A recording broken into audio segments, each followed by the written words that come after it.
The program starts now. KOZN.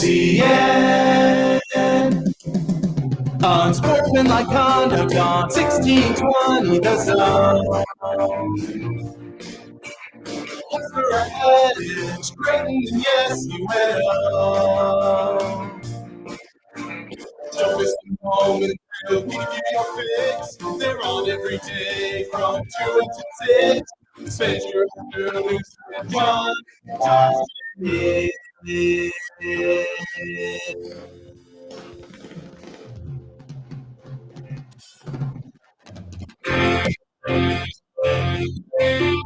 Josh, and Nick. The future of talk really is. Bad Kent Eric. What a Friday show we have on tap. And beer and baseball. Nice to have. Unsportsmanlike conduct on 1620 Athletics, Creighton, yes, you will. Welcome to Charles Schwab Field. We're here for the program today. Tonight, great taking on the Citadel. What is this, a late November SEC game? No, it's a April 1st, not April Fool's baseball. Oh, man, April Fools. What fun jokes I've seen all over the Twitter machine today, John. I've been laughing up a storm. Yeah, I haven't been laughing. I did see LeBron apparently trolled some folks. Did you see this year? What did LeBron do today? Oh, besides the fact that his team's not in the playoffs right now. Hey, so LeBron said, "I'm out for the season officially." Facepalm emoji. See y'all in the fall. Crown emoji. Peace sign emoji. You know, people forget about his ankle. It's hurting, John. A little bit on the ankle. Ha ha, April Fools. Oh. He's not done for the season. Don't worry, though. He will be done for the season in like 2 weeks when the season is done. That's true. He will be. Yeah, it'll be all over for LeBron. Well, I just want to make a promise to all of you out there now. I will put a disclaimer that I don't rule out the possibility we might get fooled by something today. But this program, No Sports Flash, has a strict No, Nick, we don't have a flash right now. No flash. We'll talk about the new Jackass movie later. Yes, we will. Plenty of flashing there. Oh, yeah. Yeah, we're not here to April Fool you. So if you do get a sports flash, it will be legit. Hopefully we don't have one right now. And hopefully we don't get trolled. We gotta be on our P's and Q's. I was almost fooled this morning by the Wisconsin basketball. See, that's the thing that I'm most worried about, John. Like LeBron saying I'm out for the year, ha, it's like, okay, that's him doing it himself. But the program released it. They had a link and everything. I know. They didn't even say they're April Fools. I didn't read the whole statement. I scrolled to the bottom. You had to read through the whole thing to kind of figure out that, you know, he played every game, and so you can't be eligible for every game. Red shirt. Okay. And you kind of read into the quotes. Yeah, that's a dangerous one, though. That is a dangerous one. Yeah. There was one put out today. Trying to remember. Oh, Julian Edelman. He put out a graphic that said he was signing. I saw that one. And it looked like an NFL Network graphic. And looked up and down at the bottom, it said, April Fools. Wow. Yeah. So let's be on our P's and Q's. Be on our P's and Q's. Thank God for us, John. It's already the 2 o'clock hour. April Fool's Day, usually happens in the morning. So I think we've escaped the brunt. Hopefully, the garbage. Hopefully, yeah. Unless some people in Hawaii want to fool us on this. Yeah, but they're still pretty early in the day. They're still early in the old April Fools business. But here at Charles Schwab Field, Creighton and the Citadel tonight on Flow Sports. Head service going for his 600th Creighton career victory. Wow. He is the second winningest Creighton coach of all time in any sport. Brett Vignesley, the softball coach, is number one. He has over 800 wins. Wow, that's a lot of wins. Yeah, he's been around just wee bit longer. Just a little bit longer. Just a wee bit longer than Coach had. Of course, Nebraska's taking on Ohio State this weekend. We've got the Final Four. Oh, baby. We're waiting to see. I mean, if there was ever an opportunity for Tiger Woods to pull an April Fool, that would be today. Yep. We're still anticipating what his decision might be for the Masters.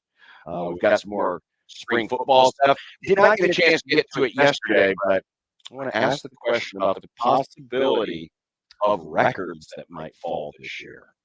Records that might fall. No, I'm not talking about futility records. I was going to say, you said they're going 1-11? Snarky, smart-ass friends of the program out there. No, I'm talking about legitimate records. Positive records, I would say. Positive records. Okay. Positive boys. Boys. More on NIL, and I'm sure Josh will have even more takes on this World Cup business. Friends we're already discussing watch parties for Black Friday. I'm excited. You are discussing watch parties. Yes, yeah. I've emailed, and this is not an April Fool's joke. I emailed our boss today about Brad doing some stuff for the other two group stage matches because they're on work days around Thanksgiving holiday. Well, that's good. You'll be able to do that. And remember, I'll probably be with great basketball. You probably actually will be with great basketball. But we did a watch party. You and I did at a bowling alley back in 2014. Remember that? Yeah. Yeah. You know, here's the thing. No one's talking about that. Everyone's all focused on England. What about Iran? We got a long rivalry going back with the Iranians. Oh, yeah, for sure. I mean, now the rivalry with the United or with England goes back a little further. It's old school rivalry, man. Yeah, but we've been friends a lot longer than we had. Yeah. Have they ever forgiven us for the whole tea thing? For the the Boston Tea Party? Yeah, a long time ago. Remember, they'd be all speaking German right now if it weren't for us. So yeah, we put away our hostilities long ago, but the Iranians, not so much. You will be, by the way, in Maui. I was wondering, where will you be? You will be in Maui for the first day that America plays in the World Cup. That is where you will be. I mean, Rats, I was hoping man, you would you be. talk about it's like, oh darn, I'm going to miss the World Cup. Just one match, John. Oh, don't worry. darn. You'll be back on Black Friday. I'll be be Tuesday. on Black Friday. Yeah. And I'll be watching Nebraska and Iowa. I would bet you a beer that Nebraska and Iowa will not be on opposite of the United States and England. Not that it matters. I'll be watching pregame then for Nebraska and Iowa. That's just the weirdest choice. Weird? Yeah, Country football. There's real hostilities between Nebraska and Iowa. I don't know if this is an April Fool's tweet, but Nathan says this whole thing is a joke. I hope the players follow through with this boycott of the tournament. Boycott the tournament. Interesting. The United States boycotting the World Cup? I hope not. I hope not there, Nathan. I hope that doesn't happen. I haven't heard. What's the my guess is Nathan's talking about the human rights violations in Qatar. That would be my guess. Well, I would guess that most of the countries would boycott it then. Yeah, it's not that ain't happening.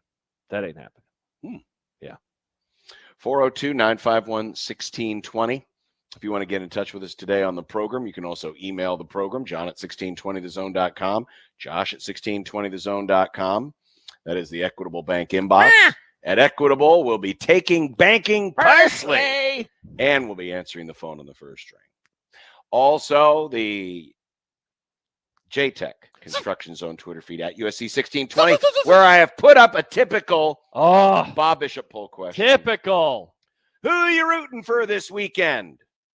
Duke, Kansas, North Carolina, or Villanova? Which of those four teams are you rooting for? To win the whole shebang? Yes, to win the whole shebang. All right. Who are you rooting for?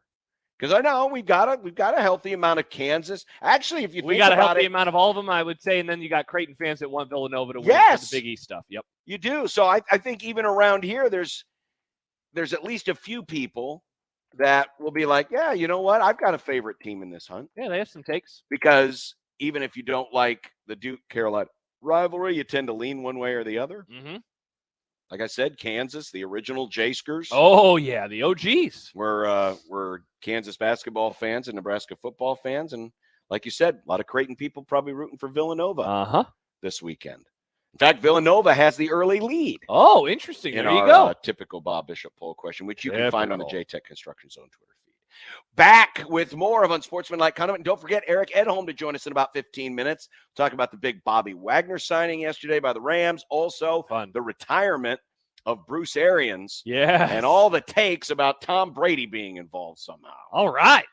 Still to come in this hour, live from the ballpark on a One Beer Friday on 1620 The Zone. Hey everyone, Josh Peterson here for my friends at Miracle Hill Golf and Tennis. The good weather has finally arrived. It's going to be a nice weekend. You need to give them a call right now at 402-498-0220 and book your tee times for the full 18. Not to mention, of course, the Top Tracer building is open as well. So if you're wanting to watch some of the tournament of great significance tomorrow night while also participating in some virtual golf, that, of course, is the place to do it. And do not forget about their two-person Masters Madness 2022 Scramble. It is coming up a week from tomorrow, only 8 days away. Two-person Scramble, $160 per team. It is a 10 a.m. shotgun start next Saturday. $160, you're going to get the golf the cart. You will get fed, GPS, of course, in the cart. Don't forget about that. T-gift prizes and a whole lot more. Love the events that they put on at Miracle Hill Golf and Tennis. This is the first of the year for these scrambles, and I know that I will be participating in a bunch of them throughout the spring and the summer. They are located just north of Dodge on 120th Street, Miracle Hill Golf and Tennis. Baskets, brackets, and buckets. Oh, hell yeah. That can only mean one thing. College basketball on 1620 The Zone. Guys, let's face it, there is a time when you just need to get out of the house, to have your own place, to be with the guys, or just a quiet, relaxing place for yourself.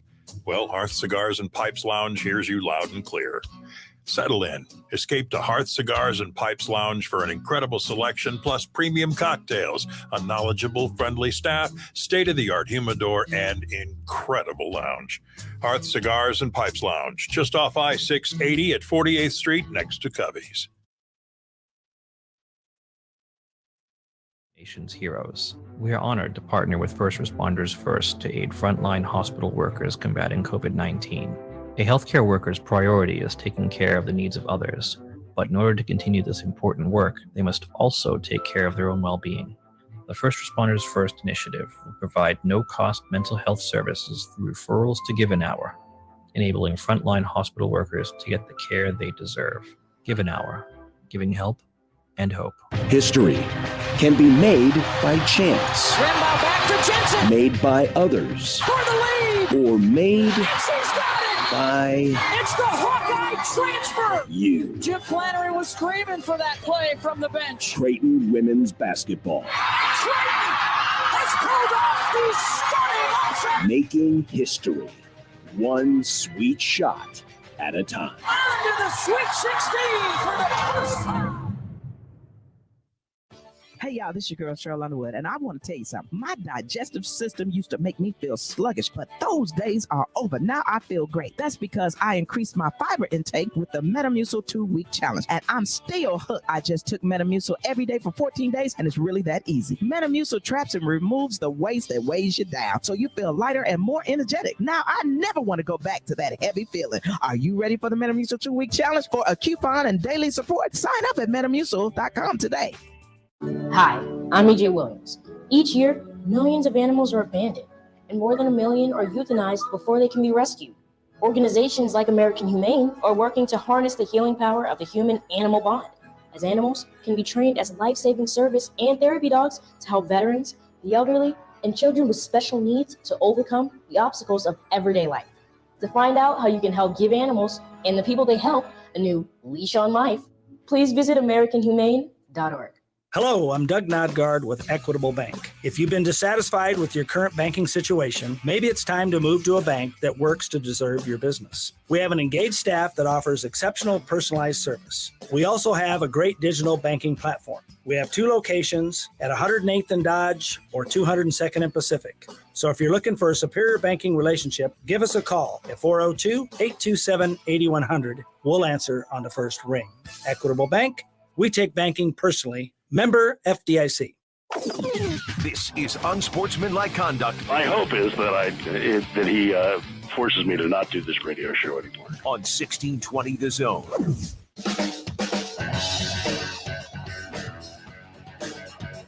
Well, if Stibbs are still with us, rest in peace. R.I.P. He would really appreciate the fact that now Creighton is a Coca-Cola school. There was still some Pibb down in the cooler down the hall from the other night's Nebraska game. I have not had a Mr. Pibb in a long time. First of all, did you know it was a spicy cherry soda? I had no idea. No. That's a fancy way of saying. I want the mild one. That's a fancy way of saying Dr. Pepper knockoff. It's like saying. But now that I read that and I taste it, there's a little spice to it. It's like, yeah, I guess I could. Yeah. You could talk me into this being a spicy cherry soda. Is Mr. Pibb and Pibb Extra, are they the same thing? I never had the OG Yeah, Pibb. yeah. Pibb Extra is like the diet, like a. No. They just changed the name. Oh, really? So it's not like a Coke Zero situation? Yeah. Why'd they call it Pibb Extra? Extra what? Extra Pibb, Nick. Extra Pibbness. Yeah. Why'd they have to drop the Mr.? The Pibbness. Well, I think they were trying to separate themselves from the whole Dr. Pepper, Mr. Pibb, thing. Yeah. Because if you notice, they should do PhD Pibb instead of that would have been a PhD. That'd be awesome. That Josh, would have been great. I think you just accidentally came up with a great tagline. Get down with the Pibbness. Oh, down with the Pibbness. Ooh, PhD Pibb would have been a tremendous. That'd have been awesome. They should have you done have like that. Dr. Thunder and Mountain Lightning. Right, but that's what I'm saying is you see all the knockoff brands in the grocery store. What about OBGYN Pibb? And it's always Mr. something. Yeah. You know. But I always laughed at the because there's Sprite and then the off-brand is lemon lime soda. Like that one never even got a fun name. Maybe you should have called it Spring or something. I don't know. Spring. Yeah. I don't know. Sprott. Chad says both Dr. Pepper and Mr. Pibb are Cheerwine knockoffs. I've never had Cheerwine. Cheerwine. I've never heard of Cheerwine. It's a soda. I think it's big down south. Interesting. It's called Cheerwine. You can get it at a lot of these. In Lincoln, we have a place called Rocket Fizz. I don't know if they have Rocket Fizzes up here in Omaha, but it's a place where you can get like classic sodas and candies and. Oh, so this is old school. Yeah, I think so. 1917.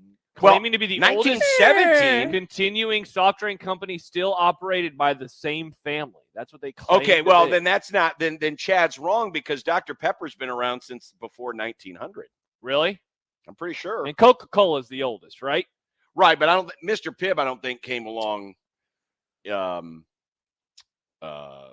until later. Dr. Pepper. When did Dr. Pepper? When was had to be in the 1880s or 1890s? Had to be. Oh, well, I'm not on. I'm on Keurig Dr. Pepper. No, I wanted to go to Dr. Pepper, the soft drink. 1880s. Yeah. Charles Adderton in Waco, Texas, invented it. Oh no, Waco.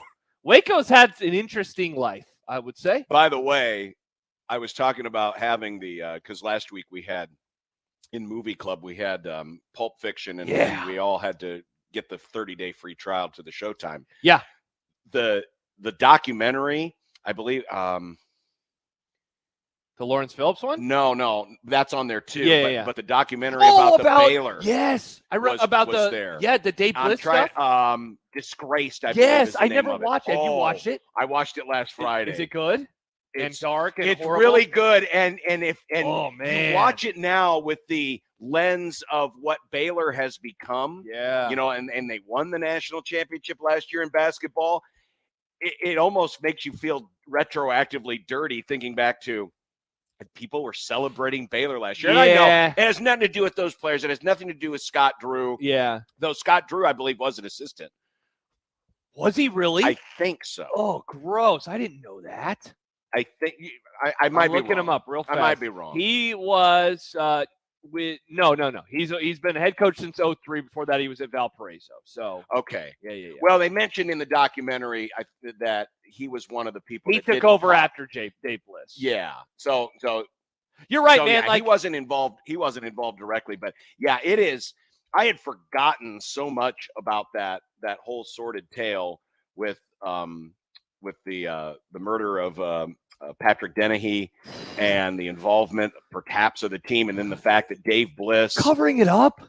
And at the time they did the documentary, Dave Bliss was coaching at some small Christian school. That's right. In either Texas or in Oklahoma. I remember the trailer for the show because it was like a bunch of people, I think, saying like, you'll never get Dave Bliss to speak. You'll never get, and then it ended with like him adjusting the microphone. And it was like, they got Dave Bliss to talk. They got Dave Bliss to speak. And then at one point, because if you don't remember the controversy, Bliss, while at the same time this murder investigation is going on because of Patrick Dennehy, a Baylor player, Dennehy's girlfriend, in a desperate effort to try to, because at the time he was still missing. Yeah. Got the FBI involved by basically saying, yeah, Baylor's been paying us to get the FBI's attention. And that, of course, then got Bliss into some hot water because, 20 years ago, you weren't able to do those types of things. Yeah.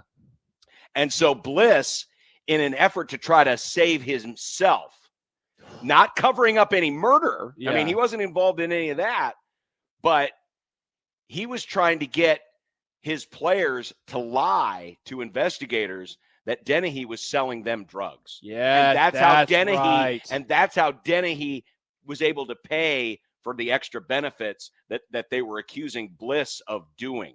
And in the documentary, and this is, 15 some odd years after the fact, when Bliss was being interviewed, he was, towards the end, he still maintains that Dennehy was selling drugs, that Dennehy was a bad dude and he was a bad influence.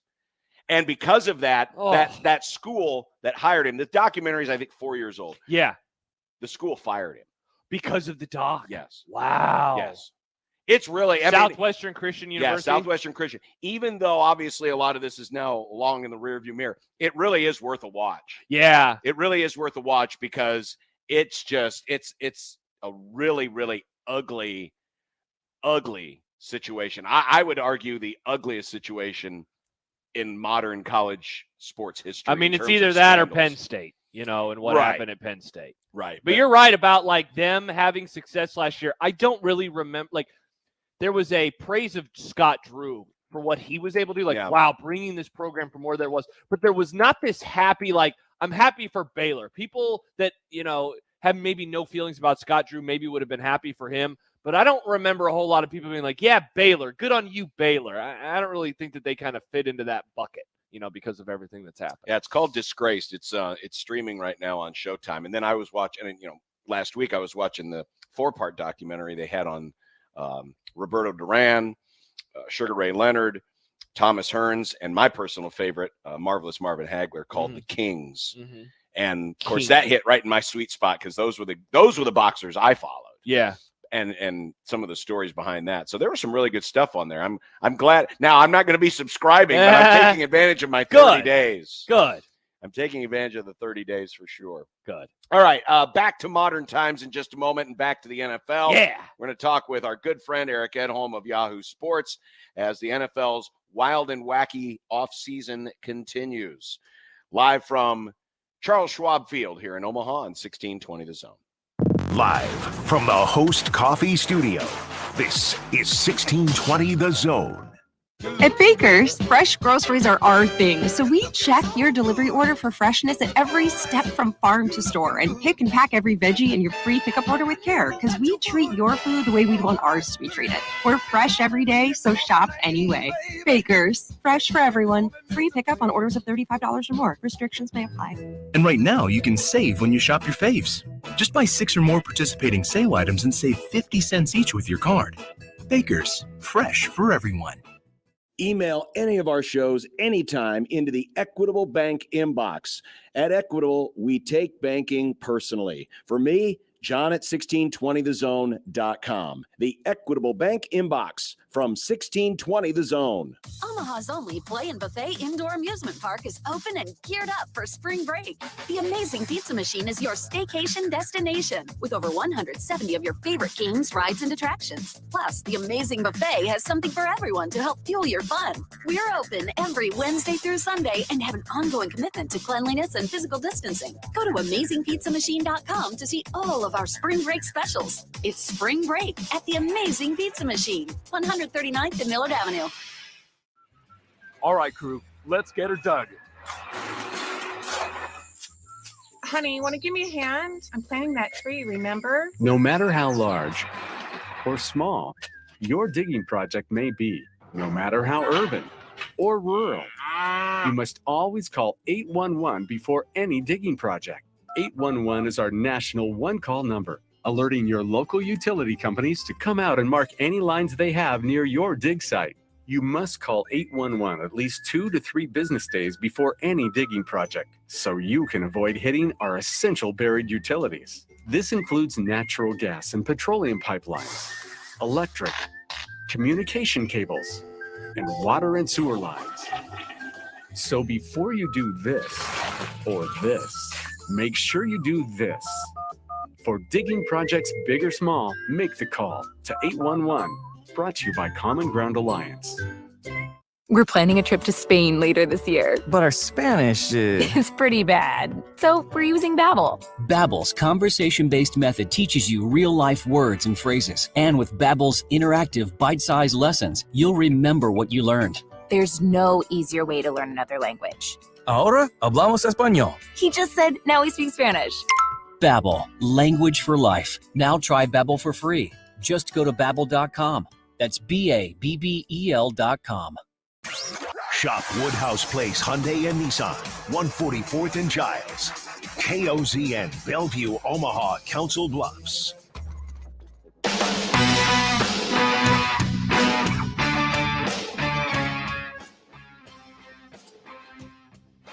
Well, even though there is a Final Four this weekend and soccer fans are excited about the World Cup draw, the NFL never sleeps. No, it does not. It continues to churn out headlines all the time, which keeps people like Eric Edholm, who naturally cover the draft, and this is their busy time of year, keeping him busy on multiple fronts. And Eric has been nice enough to take some time out of his schedule to join us here this afternoon on 1620 The Zone. Hello, Eric.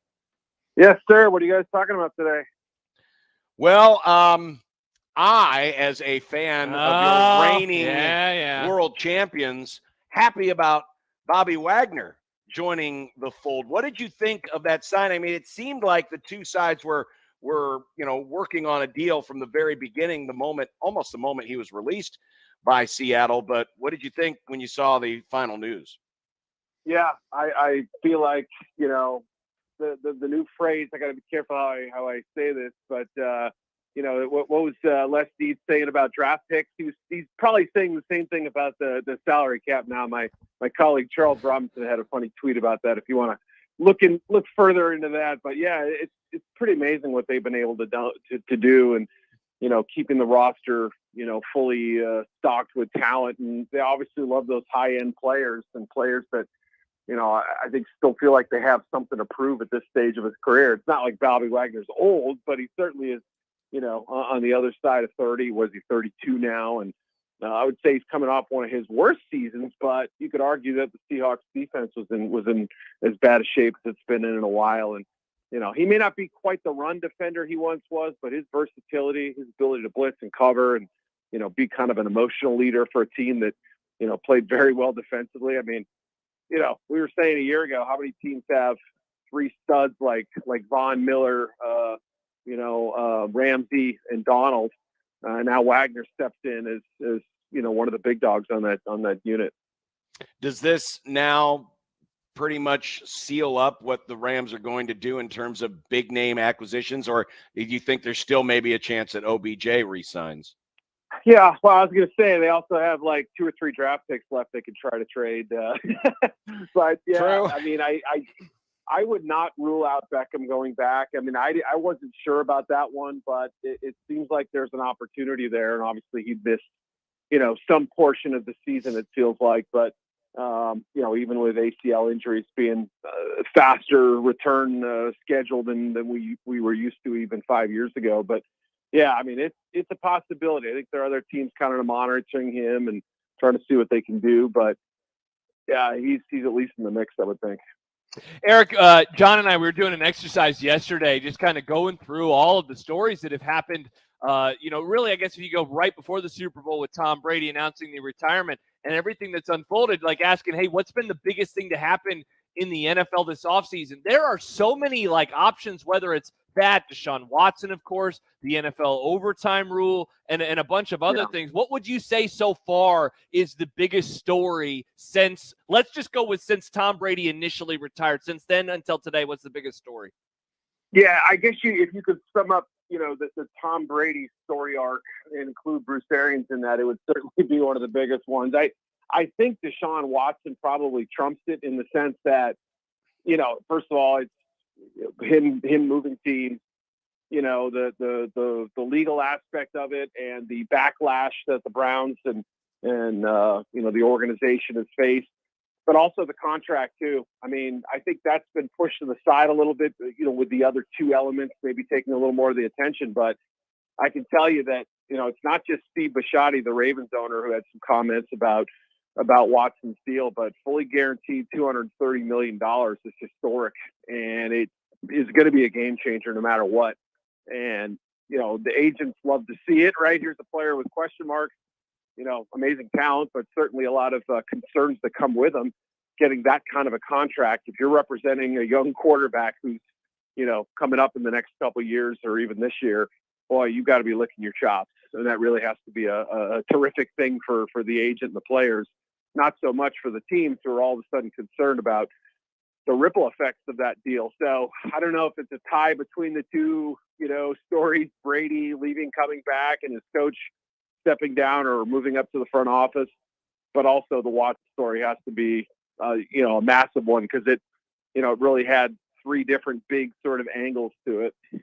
Yeah, I want to follow up on that, Eric, and look at, I guess the shifting of quarterback contracts that this could do, because, every time that a big deal comes out, we understand that there will be ramifications for it. But I guess this one caught me by surprise, of course, given the legal troubles that Deshaun Watson has had. And then the fully, get all this guaranteed money. It sounds like from all reports that owners are really not happy with Cleveland, given that guaranteed contracts mean you have to put that money in an escrow account.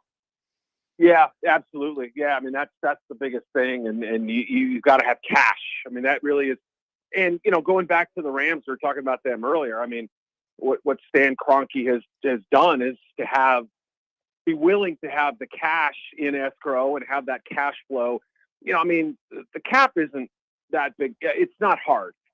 Finding the amount of money to procure and have at the ready at a moment's notice is sometimes the biggest thing, and that really is a big factor for that. So, yeah, I mean, we heard Bisciotti, the Ravens owner, kind of voicing his concerns. Of course, they've got Lamar Jackson, who doesn't have an agent, and that whole storyline, I think, is probably going to heat up a little bit this summer. As he's come on social media and said, "I'm not trying to get out of Baltimore," but you could tell by the comments of Eric DeCosta, the GM, and John Harbaugh that there's some frayed nerves there. The fact that, at least in Eric's mind, they haven't, Jackson and his mother and anybody else he's using to help him out, he doesn't really, have an official agent to negotiate.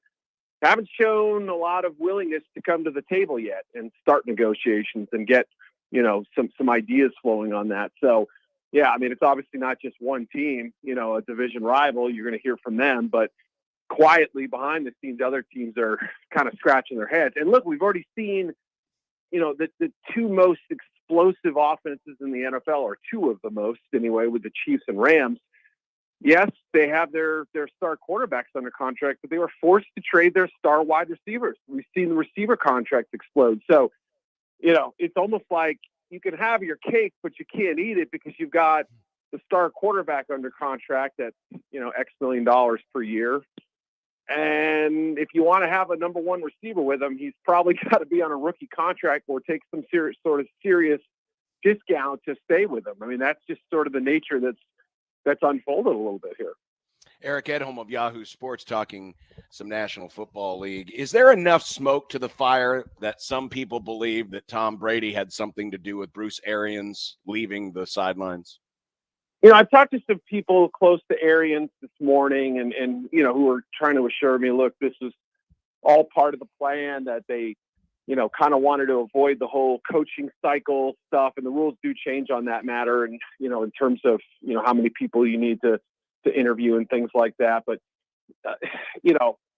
I don't necessarily buy that as the end-all, be-all story. And Charles Robinson and I did the podcast for Yahoo Sports yesterday, and Charles had a lot of very interesting stuff about the timeline, right? You can, if we were doing one of those crime documentaries where they clear a wall and, put the picture of Brady on one side and Arians on the other and, build an actual timeline of what happened when, it's not hard to draw a line and sort of point to the fact that Brady tells the Glazers, or, he's seen talking to them in London. A day later, Brady's back. And according to the reporting done, that, Arians told the team the next day or very shortly thereafter, I think it was, within a day or two, this is my plan. I'm going to be stepping down. Todd should be the coach. And, here's how it's going to work. I mean, look, Arians is making the same salary he did as a head coach to be a consultant? I mean, I don't know what you call his title, right? Senior football analyst or whatever. He's the most highly paid analyst in the history of the game. Corner office, Ring of Honor, he gets about 1,400 gold watches here for taking this move. It felt like the Bucs were trying to do whatever they could respectfully to get their Super Bowl quarterbacks back and also keep Bruce happy. And so, yeah, I mean, I don't know what the level of tension was there. I don't know who's at fault or to blame or, who caused more of the rift of the other two. But, I don't think they're, going to be joining a canasta group anytime soon. I think they're going to be, it just sort of feels like there were some headbutting going on there. And Eric, I guess following up on that again with just Tom Brady's initial decision, what happened there? Why did he decide to do that? I know that there's been a lot of jokes about either Schefter, kind of forced him to do it with the initial report, or hey, haha, he didn't want to spend time with his family, he got bored or whatever after a month and a half. But in hindsight, given now, of course, that Arians is gone too, it seems like there's a lot more to this situation than maybe we would have realized at the beginning of February. Well, yeah, it did feel awkward, right? There was this reporting and good, well-sourced veteran reporters were, coming out with their information, doubling down, and they ended up being right because that was the decision that did happen. And yeah, I enjoyed the Saturday Costco jokes on Twitter about Brady, not wanting to spend time with his family. It was funny, right? But the lack of sort of curiosity as to why he came back and what the timing was and what happened initially. Like, did he feel sort of compelled to come up with a quick answer for his family, for the team, for who else? You're right. There's quite a bit of the painting missing right now. And I do think that I want to carefully word how I say this, but I think there was I think a lot of it had to do with who the head coach was and what the setup was. And, there was certainly a lot of rumors about the 49ers and the Miami Dolphins, teams that Brady potentially could join. And then you had Arians sort of say, no, we're not letting Tom go. We still have his rights and we're not going to let him just waltz away, quote unquote, retire and sort of force the issue. So that's certainly the if you want to engage in a little bit of speculation, I think you could say maybe he did this early on as a way to try to force a trade or him to be let free and go wherever he wants. And then once it was clear, Bruce wasn't going to be head coach, maybe he had a change of heart. It's just one theory that's been floated out there that has maybe a smidge of credibility there. Eric Edholm of Yahoo Sports. We've had such a wild off season with all of the player moves. Yes, there are still a few signings that could be made between now and the draft. Have we seen the last big bombshell, at least until we get right up to the draft and we maybe see some big draft day trades? Or is this just going to be the pattern where you just got to brace yourself for the next big story that's going to pop? Yeah, right. I'm not walking into that trap, right? I tell you no, right? I mean, we hang up and I don't know, somebody's getting traded. So yeah, it really has been wild, and it's hard to compare one off season to another. Obviously, the Peyton Manning free agency sweepstakes was a huge story. We had the lockout year. We've had other years where there've been quite a bit of movement, but nothing quite like this, especially with head coaches, as many moves as there have been with them. Sean Payton stepping down, Bruce Arians, the whole Brian Flores lawsuit. I mean, it's just been one thing after another. I suspect the draft is going to be a little bit of a letdown. This is not a group that looks anything like last year's talent. Go look at the top 15 picks. The quarterbacks, I understand, struggle, but, Jamar Chase, Kyle Pitts, Micah Parsons, all these studs. I mean, it was an unbelievable group at the top last year. This year lacks some of that firepower. But where the quarterbacks land and how quickly they go off the board and who's moving up for who will certainly keep our interest for a while, I think. Eric, before I let you go, I did want to ask you about the new overtime rules. John and I, we're excited that both teams are going to be able to get the ball. We've been pushing for this for a long time, but as we were just kind of gaming it out, we did realize that there is this, I don't know, a flaw in the ointment, if you will, but what happens if a team kicks the ball off onside, like on their first possession, or the first team goes down and scores, and then they kick it onside and recover it? Like, I imagine that they're going to have to build in something for that. But I'm just wondering what you think that would mean for who has possession, and if that would mean both teams get possession. Yeah, without having delved into the rules, I've been so deep in draft stuff. I didn't have a chance to really kind of read it line for line. But as I understand it, you're kicking off. That's considered a possession, right? And that's considered an opportunity to possess the ball. And I think if you, that's a great question. I hadn't even thought of it, to be honest. If you do onside kick it and recover, and it's a strategy you have to think about, right? I mean, if you get the ball and then go down and score, game should be over as far as I understand it. Correct me. I'll look into that and see if there's anything about that, but it's still not perfect in the sense that, okay, both teams score and now it's, a sudden death. And then, or, the fact that they're different for the playoffs and the regular season, we're going to keep tinkering with this thing until we get it right. But yeah, I understand the outcry and why people wanted it that way.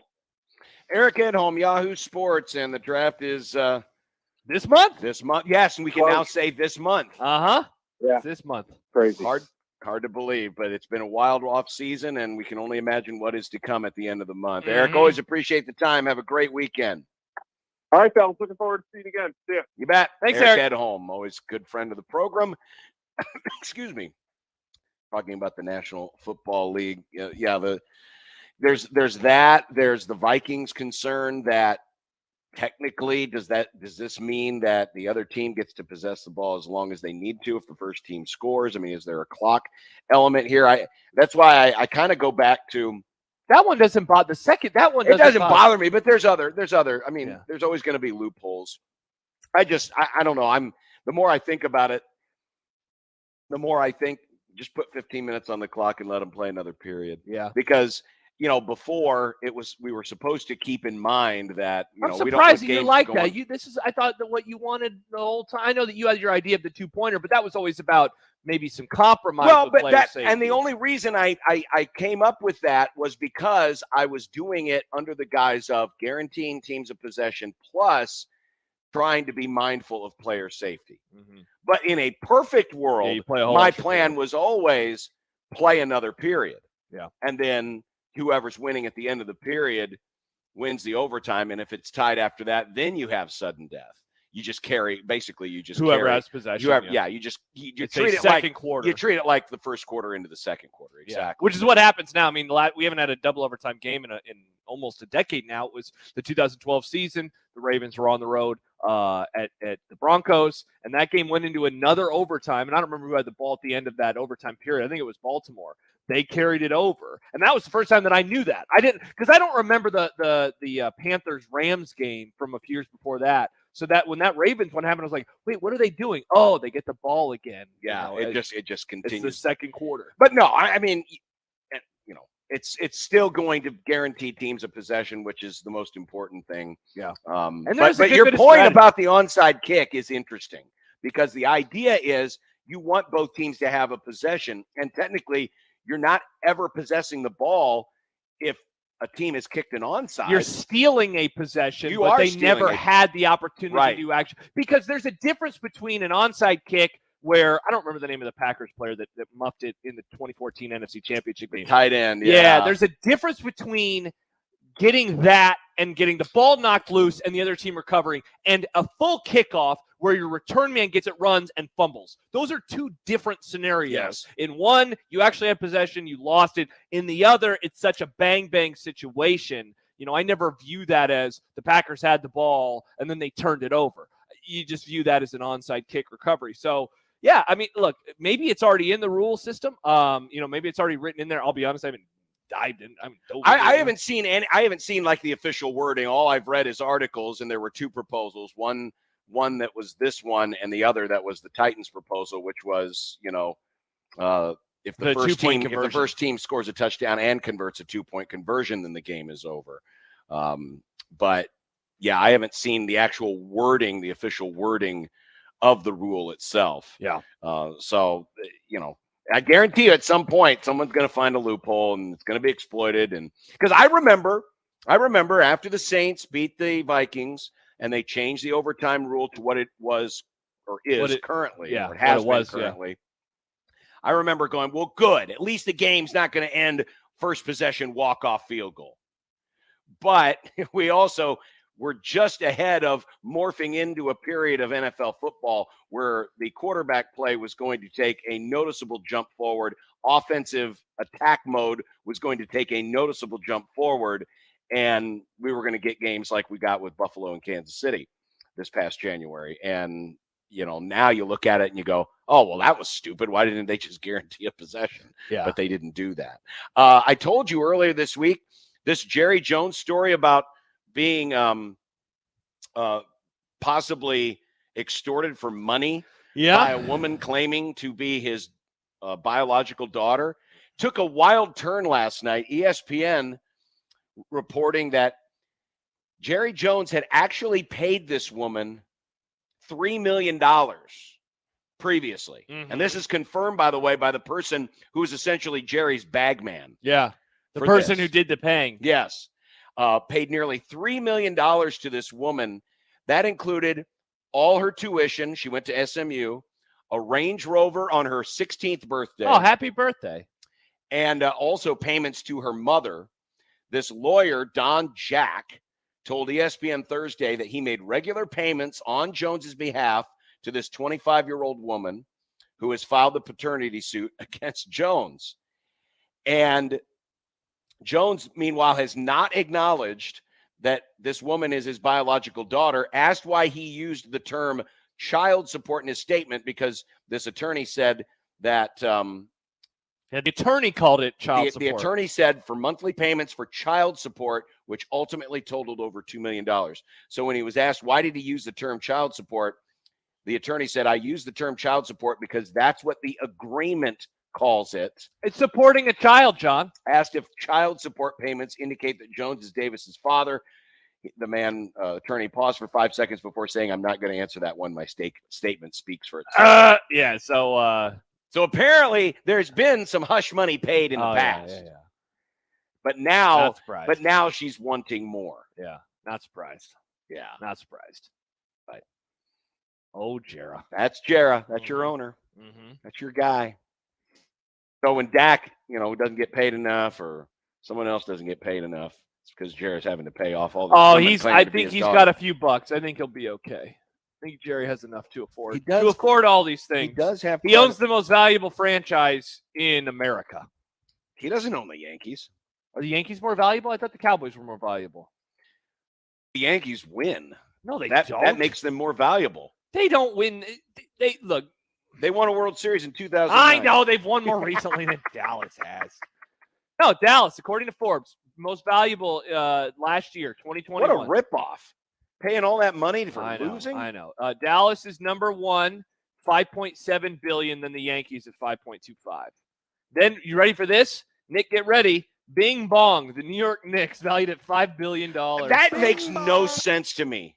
It has. Why would they be valued more than the Giants? How much of that is the property itself? Oh, you have Madison Square Garden, because look, I get what you mean. But do the Knicks own Madison? Oh no, Madison Square Garden owns the Knicks. Correct. And so they get all of the concerts. I mean, how many days a year is that building for? Well, and it's a very, very expensive building to run. Oh, yeah. And then when you consider where it's located and all of those things, this is a world list, by the way. Barcelona is 4, Real Madrid 5, the Warriors 6, Lakers 7, Patriots 8, New York Giants 9. Why would the Warriors be Bayern worth Munich more than most NFL teams? Again, I wonder if it is where their arena is located, because that is now in San Francisco. Remember, they moved out of Oakland, and it's right on the water. So it's some of the most valuable real estate in the country. That's crazy. And so I wonder how much of it is that. Interesting. There you go. Interesting. Yeah. 402-951-1620 if you want to join us here live on the program. Of course, it's always a busy hour in the 3 o'clock hour on Fridays because we have our Friday friend Chris Basnett, and Kent's Movie Club is coming up.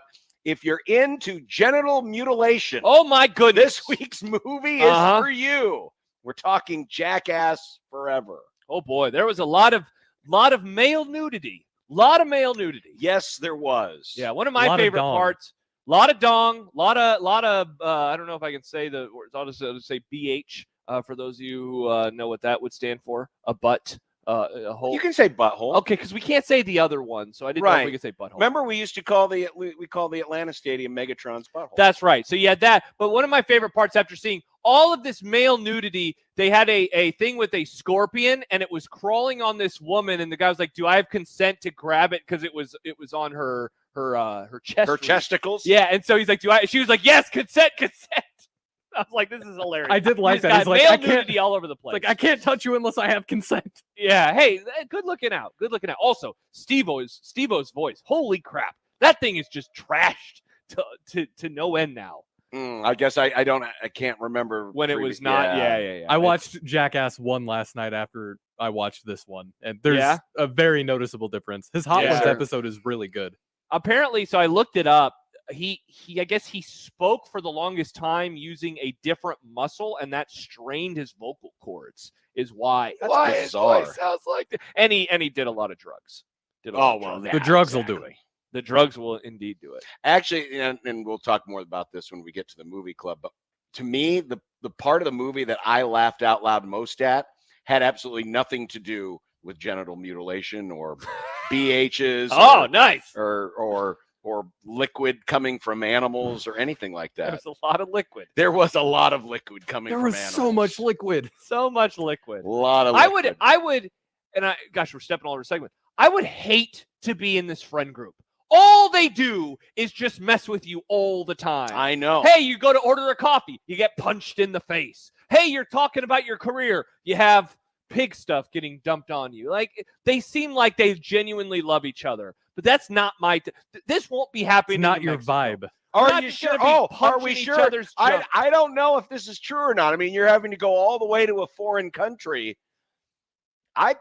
We might have to look into this. Into my friends beating me up? Is this what you're saying? Well, it's the weird stuff you guys do. We just hang out. We do watch parties for the Very World Cup. Weird stuff. You and your friend watch Rubbin' and Racing, John.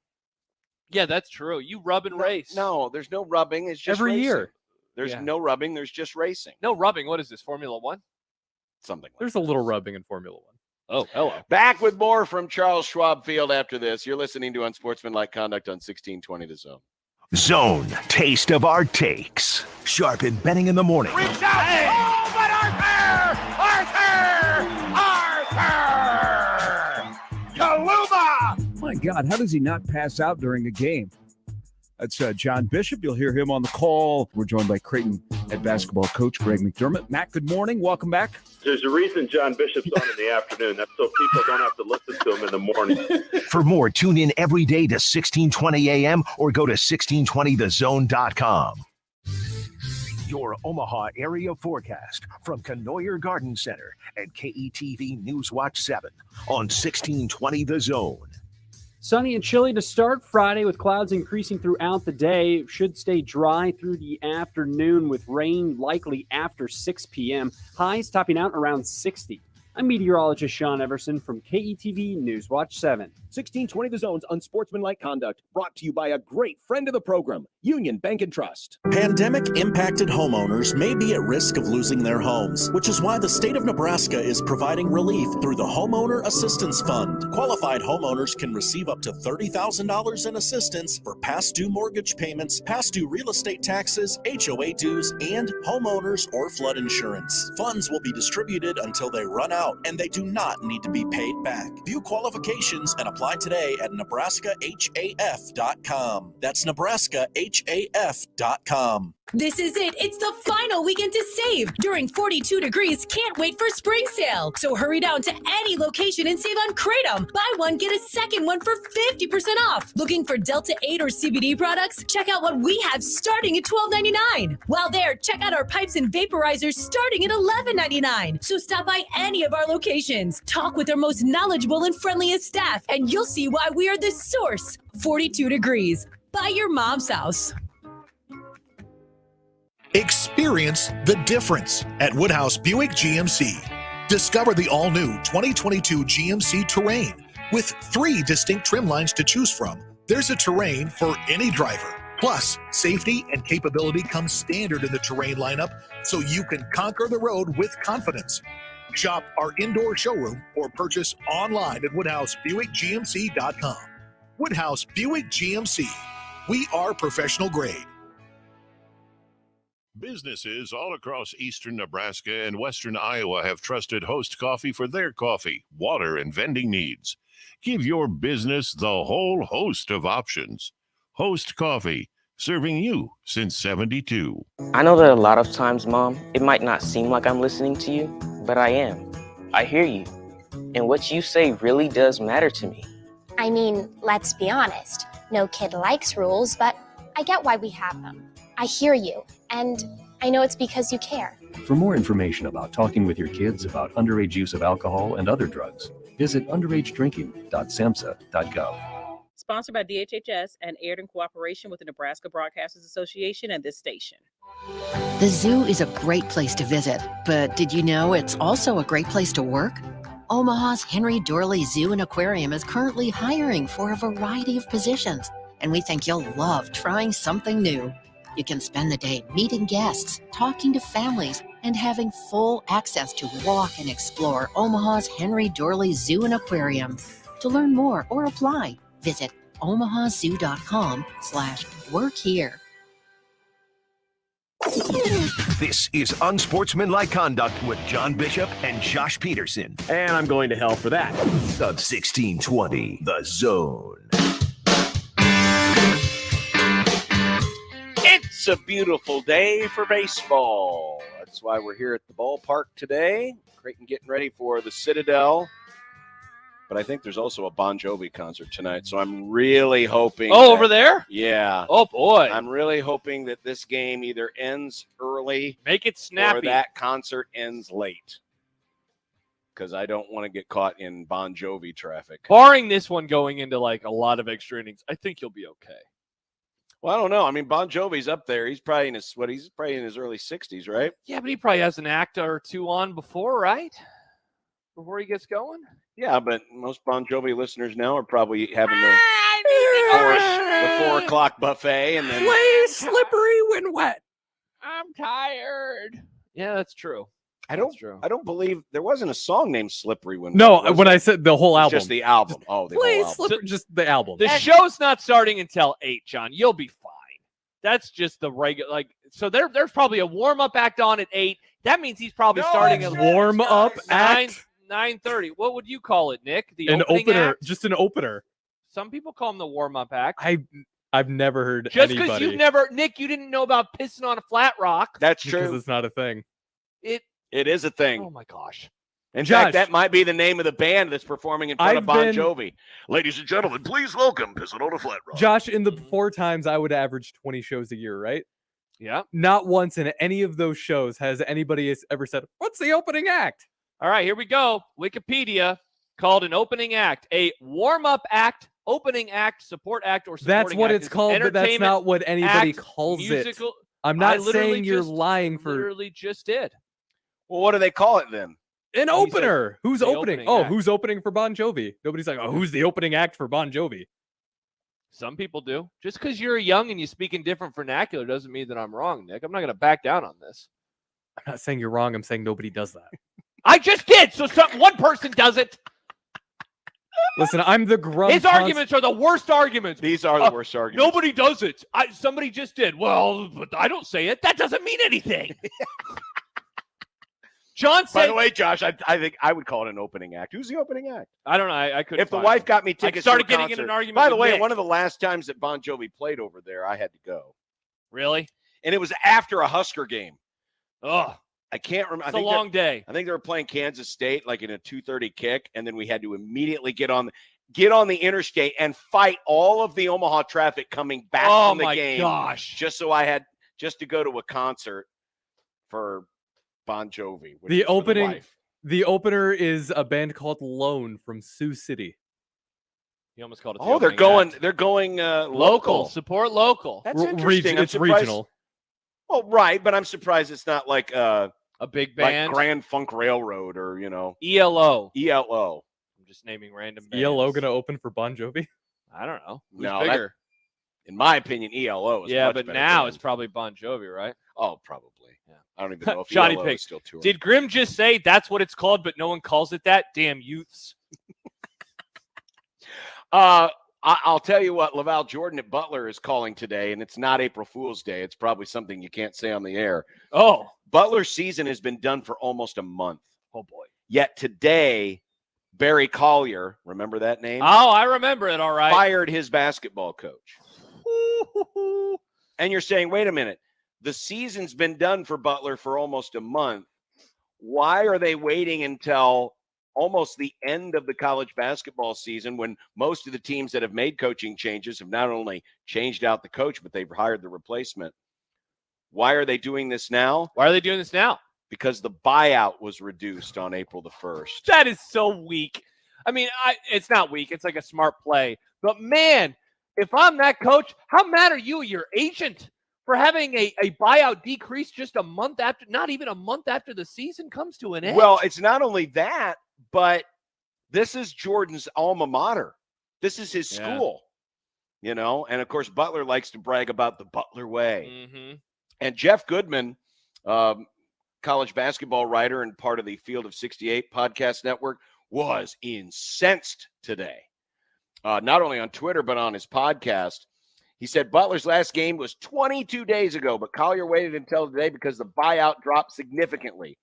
All he did here by waiting this long was hurt the chances of Laval and, more importantly, the assistants getting other jobs. This is really sad. If you want to fire Laval, that's fair, but do it quick enough that he and his assistants get time to get other jobs. Laval played at Butler, was an assistant at Butler, was head coach at Butler. You will not find anyone who says a bad word about Laval Jordan as a person. This is definitely not the Butler way. Mm. Well, and what was the buyout number? What was it? I tried to ask, and no one had any information, so I don't know what the exact number. Butler, like Creighton, is private school, so there's not, they don't have to reveal some of that. It was just known that the buyout was lower on April the 1st. Yeah. Which, if you think about it, when it was negotiated that way, I'm not sure if it's a savvy move on the part of Jordan and his agent, because thinking that, well, nobody's going to fire me after my alma mater especially is not going to fire me on April the 1st, because that's a month after the season's over, and that will put them in a disadvantageous position to try to find a replacement. Or if it was a savvy move by Butler by saying, well, we can get this buyout lowered. All we have to do is wait a couple of weeks, and all of a sudden the thing he's goes definitely down. savvier. It's just I would say that this is a worse look than like what could potentially happen with Scott Frost, where his buyout's going to drop in October. It's going to change significantly. Where if Nebraska would fire him actually before that time, they'd have to pay him a whole lot more. So I think that this is a worse look, just I guess for whoever put together this contract for him, just because like a month after the season, it's just such a weird time frame, But it's such a weird time frame in it all. But and here's the thing, and Matt DeMarinis pointed this out today on Twitter from White and Blue Review, and that is when you consider that Jordan would have had a team in the NCAA tournament had it not been for COVID. And they had been in the NCAA tournament once previously back in 2020 was the year they were going to have a team in the NCAA tournament. And then they were in the NIT in his first season. And this year, they came into the season having lost their top 3 scorers. So they had a lot of people gone from last year's team. And to treat an alum like this, a player, assistant coach, and coach, it's very cutthroat. Yeah, it's going to make, and it might make other people kind of look with a wary eye at the Butler situation. Look, in the end, it's all business. This is a very shrewd move, but you're right on that, point that if you're a coach that is, interested or was interested in Baylor and this happens, do you still feel that way? It's a good point. Amazing Daniel tweets in Bon Jovi, he says as a musician who has been the opening act plenty of times, it's a really common term. Nick's wrong again. Tisk.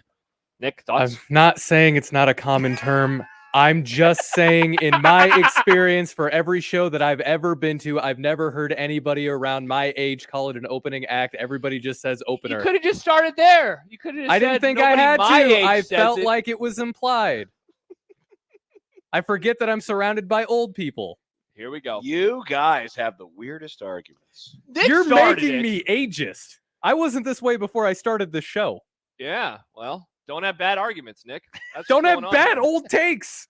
Cartwright says, did Collier resign to become the AD at Butler months after the season ended to put Nebraska ball in a terrible position? Well, I think most Nebraska ball fans wanted him to leave. They were happy with that. They were pretty happy. But it's a fair point in that he has now been involved in a couple of weird, time frames. And didn't Brad Stevens, he left in an odd time too, didn't he? When he went to the Celtics, wasn't that like the summer? Yes, it was. And that was before Creighton's first year in the July. league, right? That was nuts. It was July. Yeah. That he left Butler to go to the Boston Celtics. Yeah.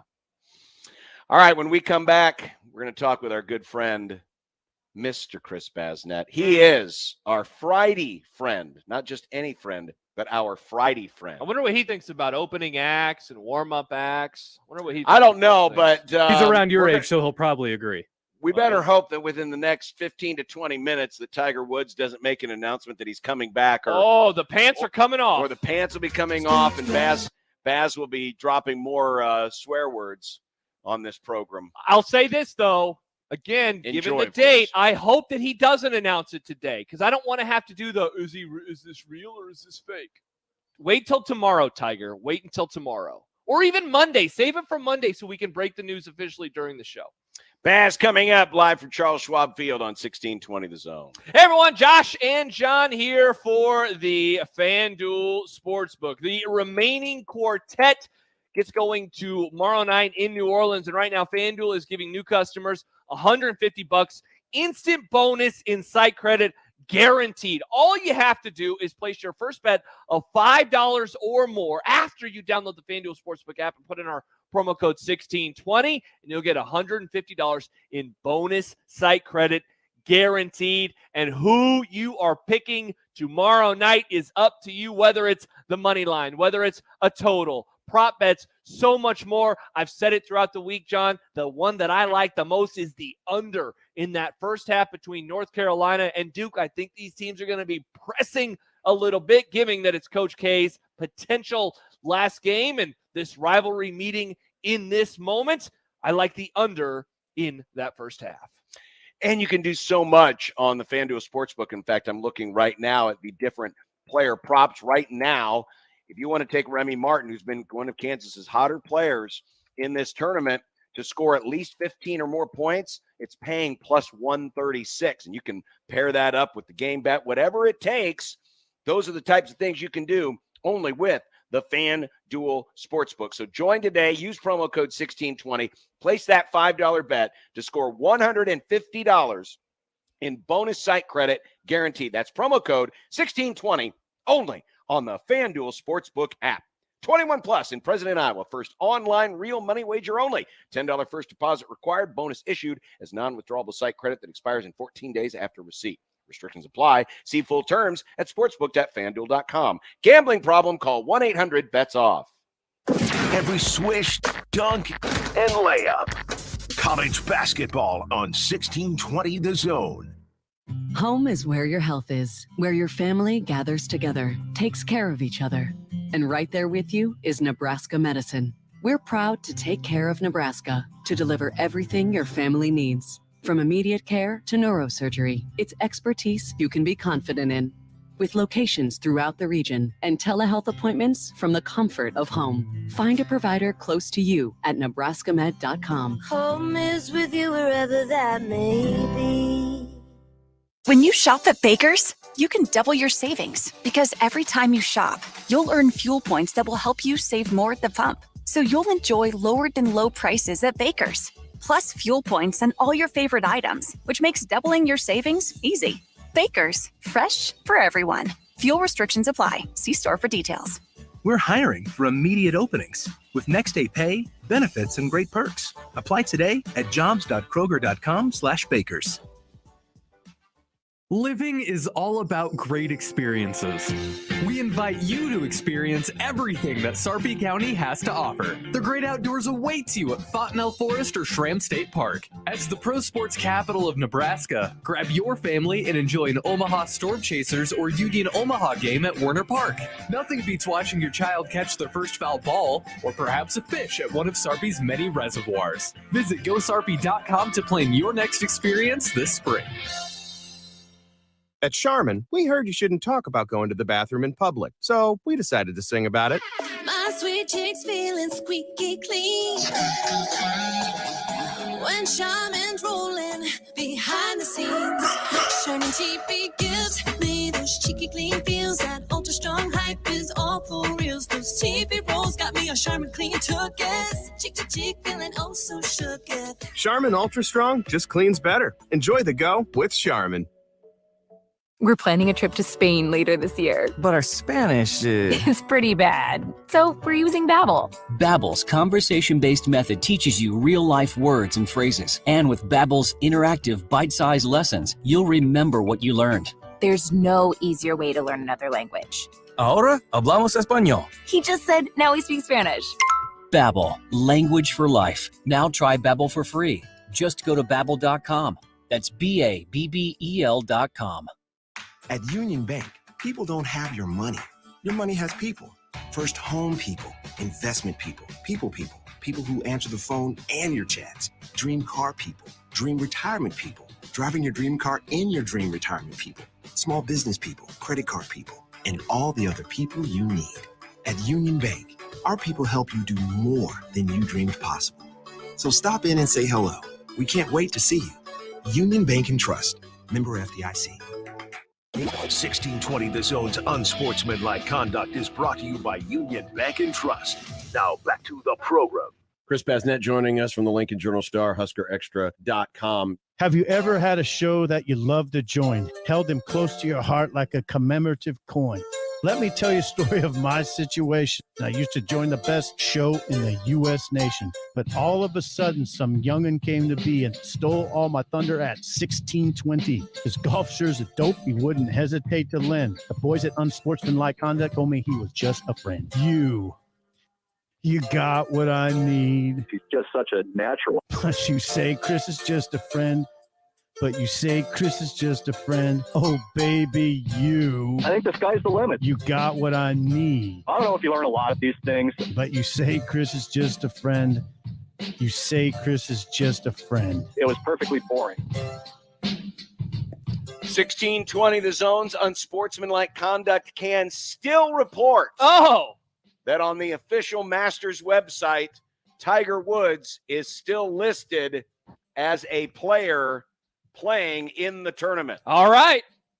Chris Basnett, you, of course, one of America's biggest Tiger fans. What would it mean to you if he can actually pull this off and he tries to play next week?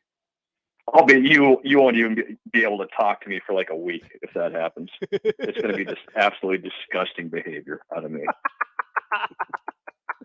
I love it. I love to hear it. I'm just telling you right now, like he might not, if he plays, just cancel the interview for next week. Like make the cut, doesn't like.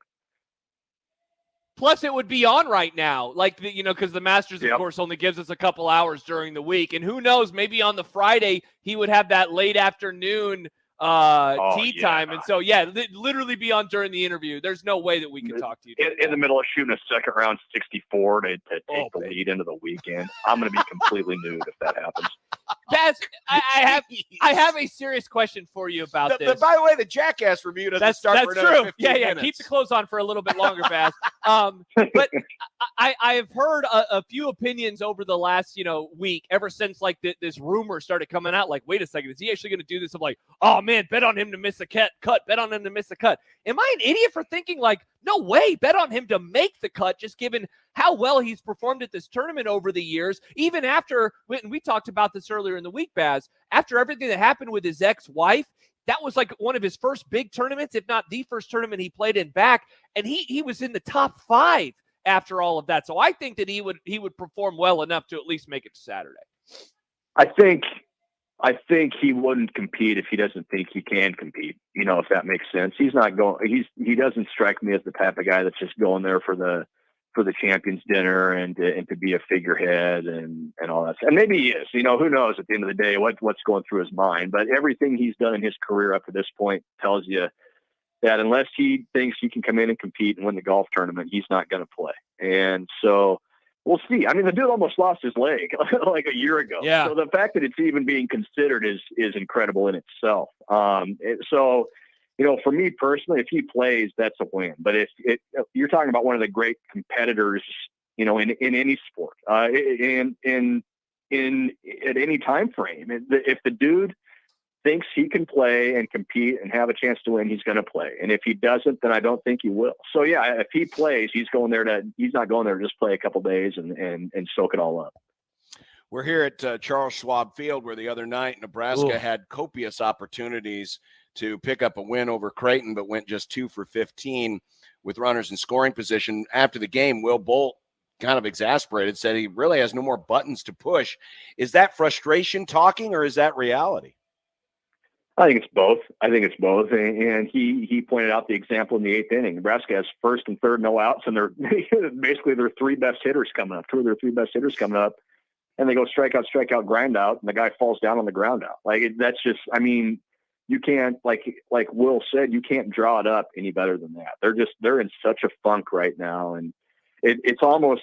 And I hate to make this comparison, but it's almost like basketball, where Fred Hoiberg thought they were going to shoot the heck out of the 3-pointer this season, and they start off the year just not shooting it at all. Will Bolt told us before the season he thought this team would hit for more power, would hit for extra bases, and that can cover up a lot of stuff if you're hitting 2-run doubles, you're hitting 3-run homers or whatever, and they just haven't done that consistently up and down the lineup. So, yeah, I think a lot of it is frustration. I think a lot of it is maybe confusion as to why this is happening when they didn't see it, in the preseason, in the workouts leading up to the season, and all those sorts of things. So, yeah, it's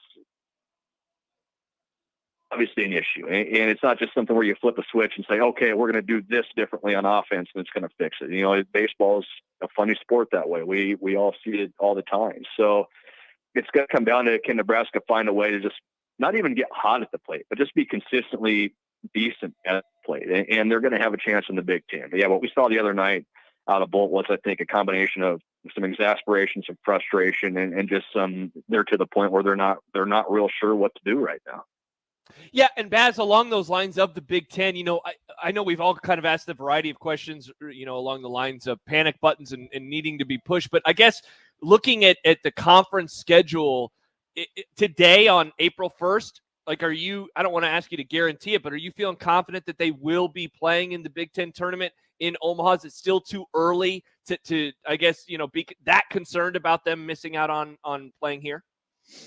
Yeah, I'm more confident they will play than that they won't play. If you want to look at it that way. And I wrote this in my story today. There's 13 teams in the Big Ten. There's 6 of them that are over 500 right now, and I think 3 of those are more than 2 or 3 games above 500. And you look at those 3 teams. I think Purdue's strength of schedule is like 266. Another one of them is in the 200s, and Maryland's is 81st. So it's not like the Big Ten as a whole has just gone out and run roughshod over its non-conference competition. The conference is still there for the taking. And I'm not saying Nebraska's going to win the league, but can they finish in the top 8? Absolutely. You know, there's the conference this year, at least the way it looks right now, isn't shaping up to be, you know, a bear of a conference where they might get 5 regional bids this year, like we've talked about in the past. It might be a 2-bid league or a 3-bid league this year. So can Nebraska get into the Big Ten tournament? Absolutely. As of today, right now, because there's nothing I've seen from the rest of the league that leads me to believe that Nebraska can't be one of the top 8 teams at the end of the year. You think there might be, I know we saw an adjustment, new center fielder on Tuesday night. Is there more lineup changes that could be in the offing?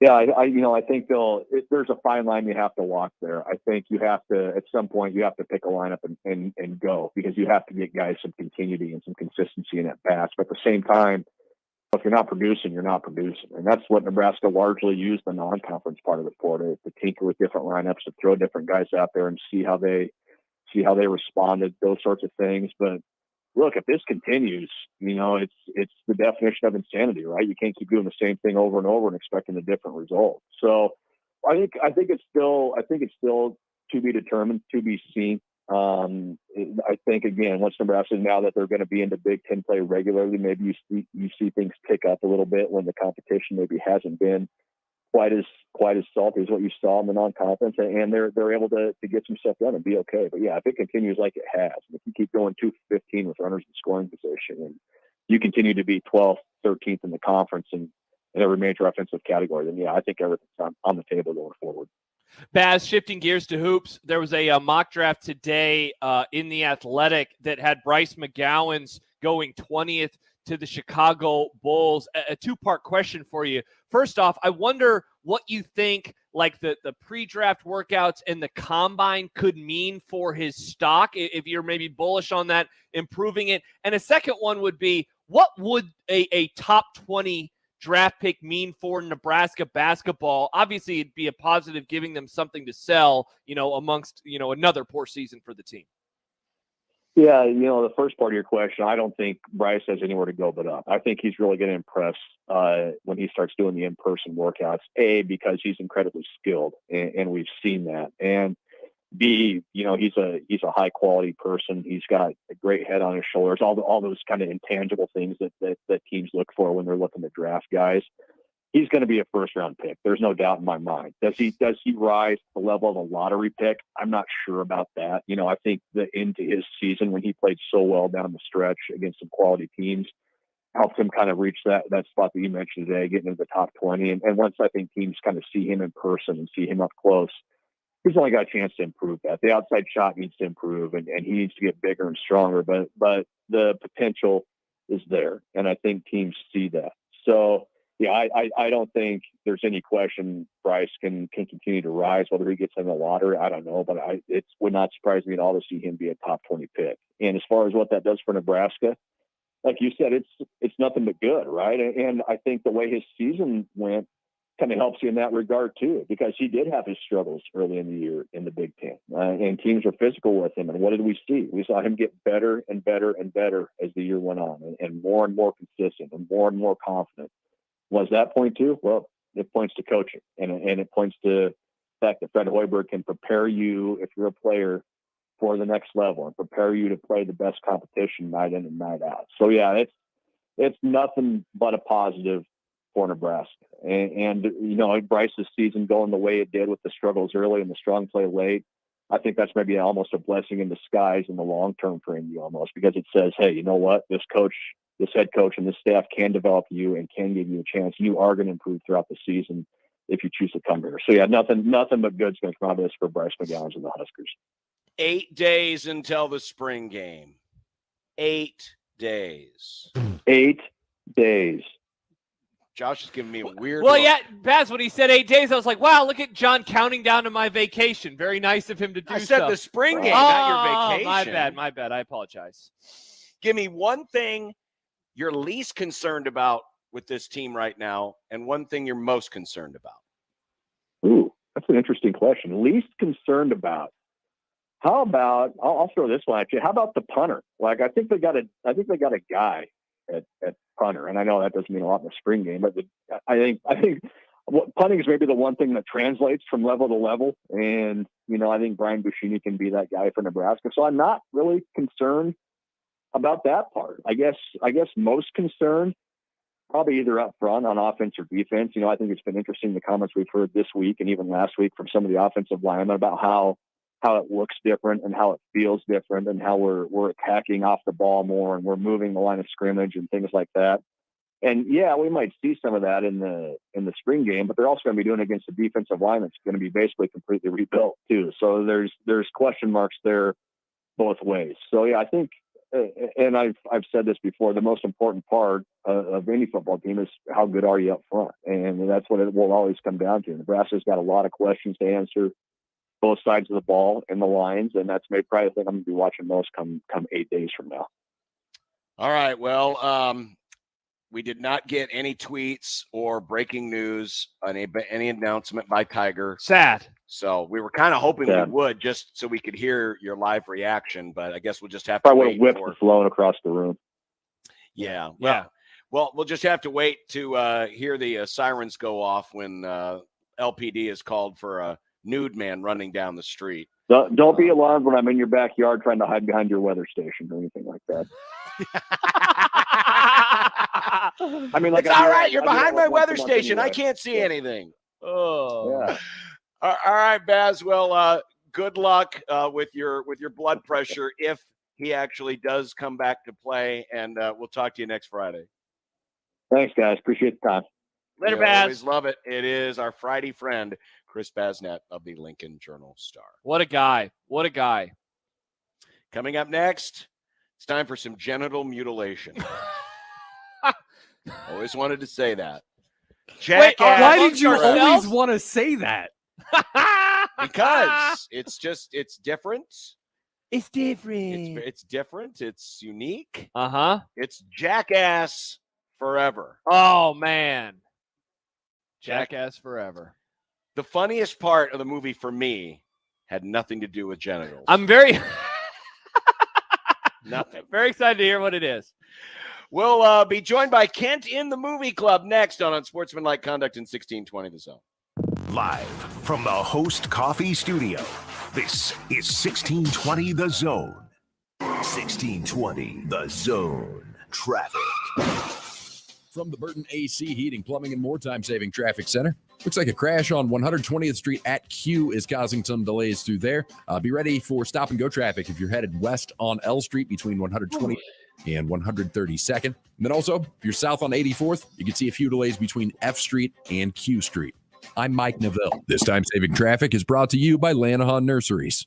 Hey guys, spring is here and the honeydew list has begun. If you're getting ready to clean up your yard, Lanahaw is your one-stop for all landscape needs. Buy your mulch at Lanahaw Nurseries. Best quality at the best price. Convenient delivery or pickup. Lanahaw Nurseries, 192nd and Center.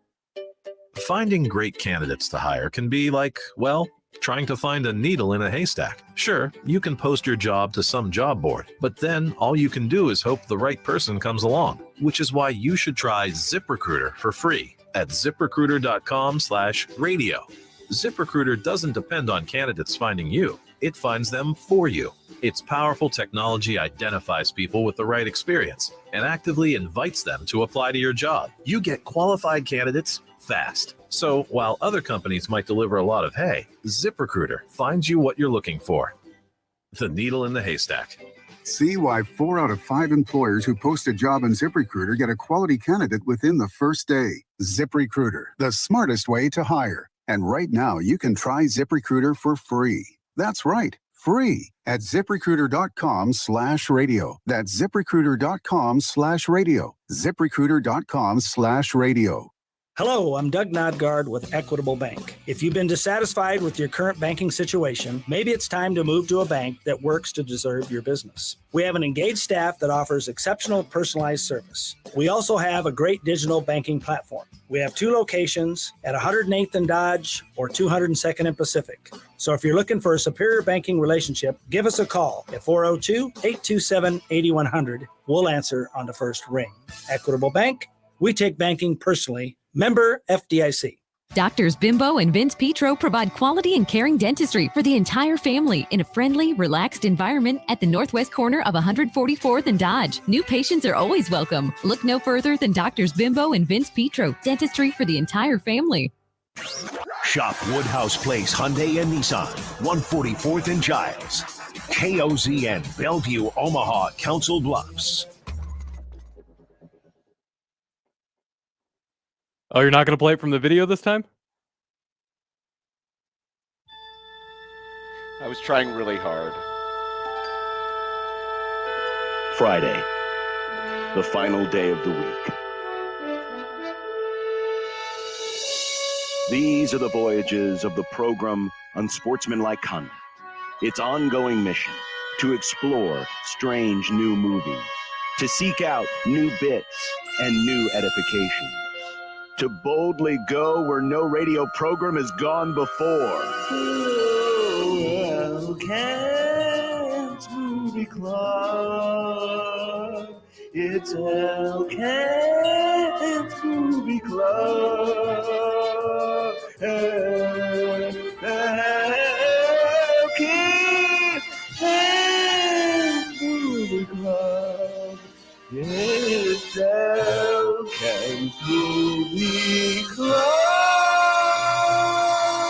It's been a while since we've been able to do the dance along with the Elkent Movie Club because we on the video stream we've had the new video open. And I just thought of an idea for the video open, and I was trying to make a quick edit to it when we ran out of time in the break. Bummer. So that's why we school way. Yeah. Well, we'll have to wait for next week with the big surprise. All right. Perfect. Kent, how you doing? Happy Friday. I'm doing well. I need to pass this along. This is earlier this week. I was interviewing the artistic director of the Palabolis Dance Company, a modern dance company. And when I called him up, he was like, I've been watching you on YouTube. And I'm like, what? What? Whoa. Hey. Nice. And he really likes the movie club. And he's like, that's really cool what you guys are doing. Thank you. Oh, that's awesome. What's his name? Matt Kent. Matt, thank you for being a friend of the program. If you're watching us right now. Wait a minute. That sounds suspiciously familiar, like El Kent. Are you sure you just weren't talking to yourself, an alter ego? Mirror Kent. Kent, are you bracing yourself for the possibility of a LeBron-free NBA playoffs? Yeah, I am. And as Laker fan, I don't know that it would actually break my heart. They pretty much stunk it up the whole year. They don't really deserve to be in the playoffs. If they get in the play-in thing, it's like, Yeah. Hey, speaking of the Lakers and entertainment, have you been watching the HBO series Winning? Oh, absolutely. What do you think about it? Because I know there's been like a lot of like older NBA fans that are like, this isn't how Jerry West was, or this isn't how Magic Johnson was, or this isn't how Chick Hearn was, and they're getting frustrated. Whereas I'm like enjoying it, even though it's obviously turned up to 11. This isn't how everybody was. I think it's a blast. It is a comedy, guys. Yeah. It's not like documentary or even quote docudrama. I just have fun with it. I mean, I've talked to those, not all of them, but I've talked to a lot of those guys, and no, it's not exactly what they were like, but who cares? Yeah. I think the Jerry West reimagination is hysterical. Just him being a maniacal psycho, throwing the trophy out of the window, always, breaking golf clubs. That character has killed me. Made me laugh so much. Yeah. The one who, like, when I talked to him, that like, whoa, was Pat Riley. That boy is intense. And and he, he isn't really, when he cut in the movie or in the show, he's not the way that was either, but I've talked to probably 80% of the people that are in that, and their characters, and they're based on, but they're not really the guys. Kareem's not exactly that way, Kareem, yep. way bigger than the guy that's playing. I'll tell you that. Yeah, that is true. Though I'll give the actor or whoever the stunt double is credit. I mean, he has figured out the sky hook. I don't know how many takes it takes when they've been doing the sky hook in practice. The basketball scenes in the scenes most look pretty good. recent episode were awesome. Because normally, you've seen a bunch of sports movies. Sometimes the bad sports scenes can really take you out of a movie. If anything, the basketball scenes last week drew me into the show even more. Yeah, and most of the time in sports movies, the worst is basketball. Yeah. I mean, for people trying, because there aren't enough big actors that have that kind of skill to impersonate basketball players, I mean, they just don't. So shock, the times that you think, oh, this is a good basketball movie, like He Got Game, who was the guy that the movie, Ray Allen, an actual basketball player. Yeah. Yeah, that's a great point, because you can get away with it a little bit in baseball. You can teach somebody how to, swing. Football, you just hire stunt doubles. You hire stunt doubles, and you got the helmets and the pads and everything else, and so it kind of covers them up. Same thing with hockey to a degree. But with basketball, I mean, you see, you see the guys, and you can't teach height. You can't fake height with like the actor. I think one more thing on this, Kent, that I'm continually blown away by every week that there's an episode. The guy who's playing Magic Johnson, his smile, every time he smiles, I'm like, there's magic. And I think he's doing a really good job. It's uncanny. Yeah, it is. Yeah, I agree. And the one thing about Magic, I mean, I've talked to him several times, but back then, is he was really that kind of, I'm having a great time, I'm living my best life kind of guy. Yeah. The one time that I interviewed him when they were doing did an exhibition game at the Devaney, I came in before the game to interview him, and I sat on a bench and he had to sit on the floor, so our heads would be at the same level. That's awesome. Well, this week's movie is Jackass Forever. It is indeed. And like we've been teasing, there's enough genital mutilation to go around. Yeah. And it all starts with the opening. Literally, the opening credit sequence, which was something tremendous. My thought process was, is that? Yep. And then, it sure is. That was my thought too, Nick. My exact thought too. It's basically a ripoff of a Godzilla scene, but the monster is being played by someone. I think it's Chris Pontius. Yeah, I think it is. Painted member. Yes. And now imagine seeing that in a movie theater with a bunch of people that you don't know. Which is what happened. I'm like, whoa. Now, beyond that, and some of the, because this is obviously, if you've ever watched Jackass, the original series on MTV, or any of the movies, you know what it is. It's going to be, toilet humor. It's going to be, weird stuff. But to me, to me, the funniest bit that they did was probably the one that you could actually play on MTV still today. And it was early in the film.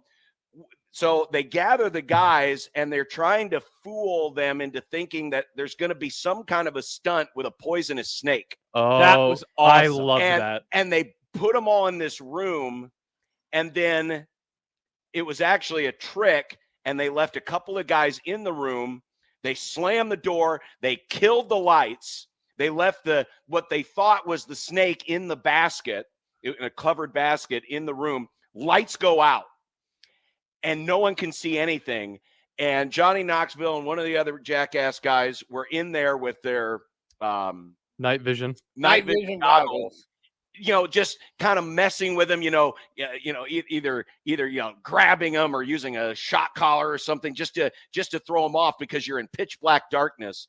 But when they started to feel their way around the room to try to escape, somebody knocks over the basket. They hit the snake sound effect. They're freaking out. They finally get to the next room, which is also dark, and all the pots and pans are hanging from the ceiling, and they're running into the pots and pans. I was dying. It was, I mean, mouse traps all over the place. Yes, too. mouse traps. The tax on the mouse traps. And you know where you know where they stole that from? That idea, the Silence of the Lambs. Yeah, well, that's what they call it. I think that was the intro. That's what they called it. Yeah, but that's what that's they called it. literally, if you remember the Silence of the Lambs, you know, he's Jamie Gomes in the house with the night vision goggles, and she's running around trying to stay alive. And so they took that and turned it into this gag. My favorite. Well, they aren't stupid, you know. Well, yes, they are, but they're not stupid on every level. Right. But they're great at planning, but they're really dumb people. Yeah. But I was laughing through the whole bit because you could just relate to it. And I don't know if they did any audio sweetening or not, but when they ran into the pots and pans and you just clang, and it just made me laugh. Yeah. The one that got me is not one. It was when she let that scorpion bite her on the lips. I mean, that one was like, She did it multiple times too. Yeah, and the tarantula that was on the guy's nipple, and they put it on there. And and he bit it. Yeah, the spider. My favorite one, and it's not because I think it's the best one, but it's what I wanted. When I saw they had MGK on there with Steve-O, I'm like, I wish they had Tyler the Creator on here because this seems right up his alley. And then a few bits later, it was with the piano when they were dancing with the electric piano thing. Oh my gosh, yeah, and their feet are getting electrocuted, and then there's something on the piano chair. I don't think it was like the best bit, but it's exactly what I wanted because I had that exact thought. It's like I want Tyler the Creator in on this because they have Eric Andre, they have MGK. Like this is right up his alley because Loiter Squad was Tyler the Creator's thing, and it was kind of based off of Jackass. So the fact that they had him in there doing that was fantastic. Yeah. Ken, I guess I wanted to ask you, like, what has been your relationship with this series over the years? Because I did find it, like, interesting, you know, like, when it first came out on television in the first movie, it was definitely viewed as, like, this, okay, that's where the idiots are going to go play, but we're not going to talk about this in high society. But this one was really well received. You know, I think that the people involved being so much older now, I mean, you can just tell they've been through a lot. Johnny Knoxville and his gray hair, you know, they're showing the footage at the very end of just, you know, them over the last couple of decades. How has your view of this series changed at all, if it has, over the last couple of decades? Well, actually, the first one and the TV show was really kind of not going to use the word revolutionary because that isn't the right word, but it was kind of shocking, you know, and entertaining at the same time. And the first movie really was just a TV show on the big screen where they could get away with a little bit more than they could on TV. Yep. Didn't have to censor it anymore. And then the next two movies isn't this a fourth one? I think this is the fifth one. I think there was I think there was 3D. You're not counting the Bad Grandpa one, are you? No, there was 2. There was 2.5. There was 3D. Did they do a 3.5? No, but they're apparently going to do a 4.5. No, you're right, Kent. For some reason I thought this was the fifth. Yeah, if you don't count Bad Grandpa, this is the fourth of the actual Jackass movies. Right. And those middle two were kind of, you know, they didn't. It was so much the same that it was like, well, this is for people that like this, and they were funny and whatever. But this one, for some reason, takes it up a notch. And I think you may be onto something with the fact that at least the main guys are all 50 years old and should have better sense than to be doing it. Yeah, than mutilating themselves or putting themselves in harm's way. And there was probably, and I don't remember the timeline, but there's probably been enough time between their last release and this one because, you know, I think it's about 10 years. Yeah, it's been a while. This type of stuff, you know, it's funny, it's unique, but it also has a shelf life. Yeah. And, you know, you can only go so far, but if you give it a break and let it breathe, and then bam, you bring it back for one last, dare I say, orgy, then it almost seems fresh again. I think you're right about that. And I do think this will be the last one, at least with the old guy, the 4 or 5 old guys that The were original in it. cast, The original cast. Johnny Knoxville got a brain hemorrhage after he got flipped around by that bull. I mean, broke his ribs and stuff, but it also damaged his brain. So I'm guessing he won't be doing that again. And he's kind of the driving force behind it. Yeah, he's always been kind of at the center of it, though it hasn't stopped him. Apparently, he's at WrestleMania this weekend. Oh, really? Yeah. Yeah, you can really see that they tried to involve to me at least, they're newer. I don't remember who all was or wasn't in Jackass. Newer cast, newer cast members. So they definitely, tried to do that in this movie. So you wonder, Ken, I guess, if is there going to be a future of this, whether it's a movie or a TV show, but it's basically all of the younger people, if you will, that were involved. Yeah, I think there would be a possibility of that without any question. It did seem really torch passy. Yeah, it definitely did. And with streaming now, put it on Paramount Plus. Yeah, you don't even have to do the movies anymore if you don't want to. You could just do a new streaming series, and it can be just as raunchy and as crazy as this is, and you don't have to turn it into a feature film. Yeah. I think the most shocking person in the Jackass group that I saw was Dave England, and what happened to him, especially when you see what he looked like when they were doing all the flashback stuff. You saw what he looked like when they started and to where he ended. Oh, he's dude, missing a tooth. His hair is long. Couldn't agree more. Yeah, it's interesting to see how these guys what they've gone through and where they are now. Yeah, absolutely. This thing made some money though, so I wouldn't be shocked to see it come back as a movie. Something like it come back as a movie first before it would go to, because it can't cost. I mean, it costs quite a bit, because one of the things, that separates this out from all the idiots that are imitating them in a way on TikTok or Instagram or wherever is this thing is really, really well shot. Yes. It's absolutely well. I mean, whoever the cinematographer is on this, or I'm sure there's got to be more than one camera on the stunts, really gets it, right? And that's what makes it work as well as it does, if it is the way it's shot, because if you had one camera and a guy jumping off a roof or getting shot out of a cannon, but the way they have it, and the props have to be pretty expensive too, because I mean, you go the cannon, like the one who was it, Machine Gun Kelly, when they did the bike stunt with the big hands. I mean, just you think about the different staging, because you're staging it as a stunt show. Yeah, and so you've got certain things there. Obviously, the opening sequence that. Oh my gosh, and that's where it goes good. Back to. These people, they're doing a bunch of activities that I would describe as dumb and things that I wouldn't participate in. But they're smart in that they're so creative at coming up with these, some stuff, as they pointed it out, hey, we've been doing this for a while, or hey, the bull, they did another bull thing.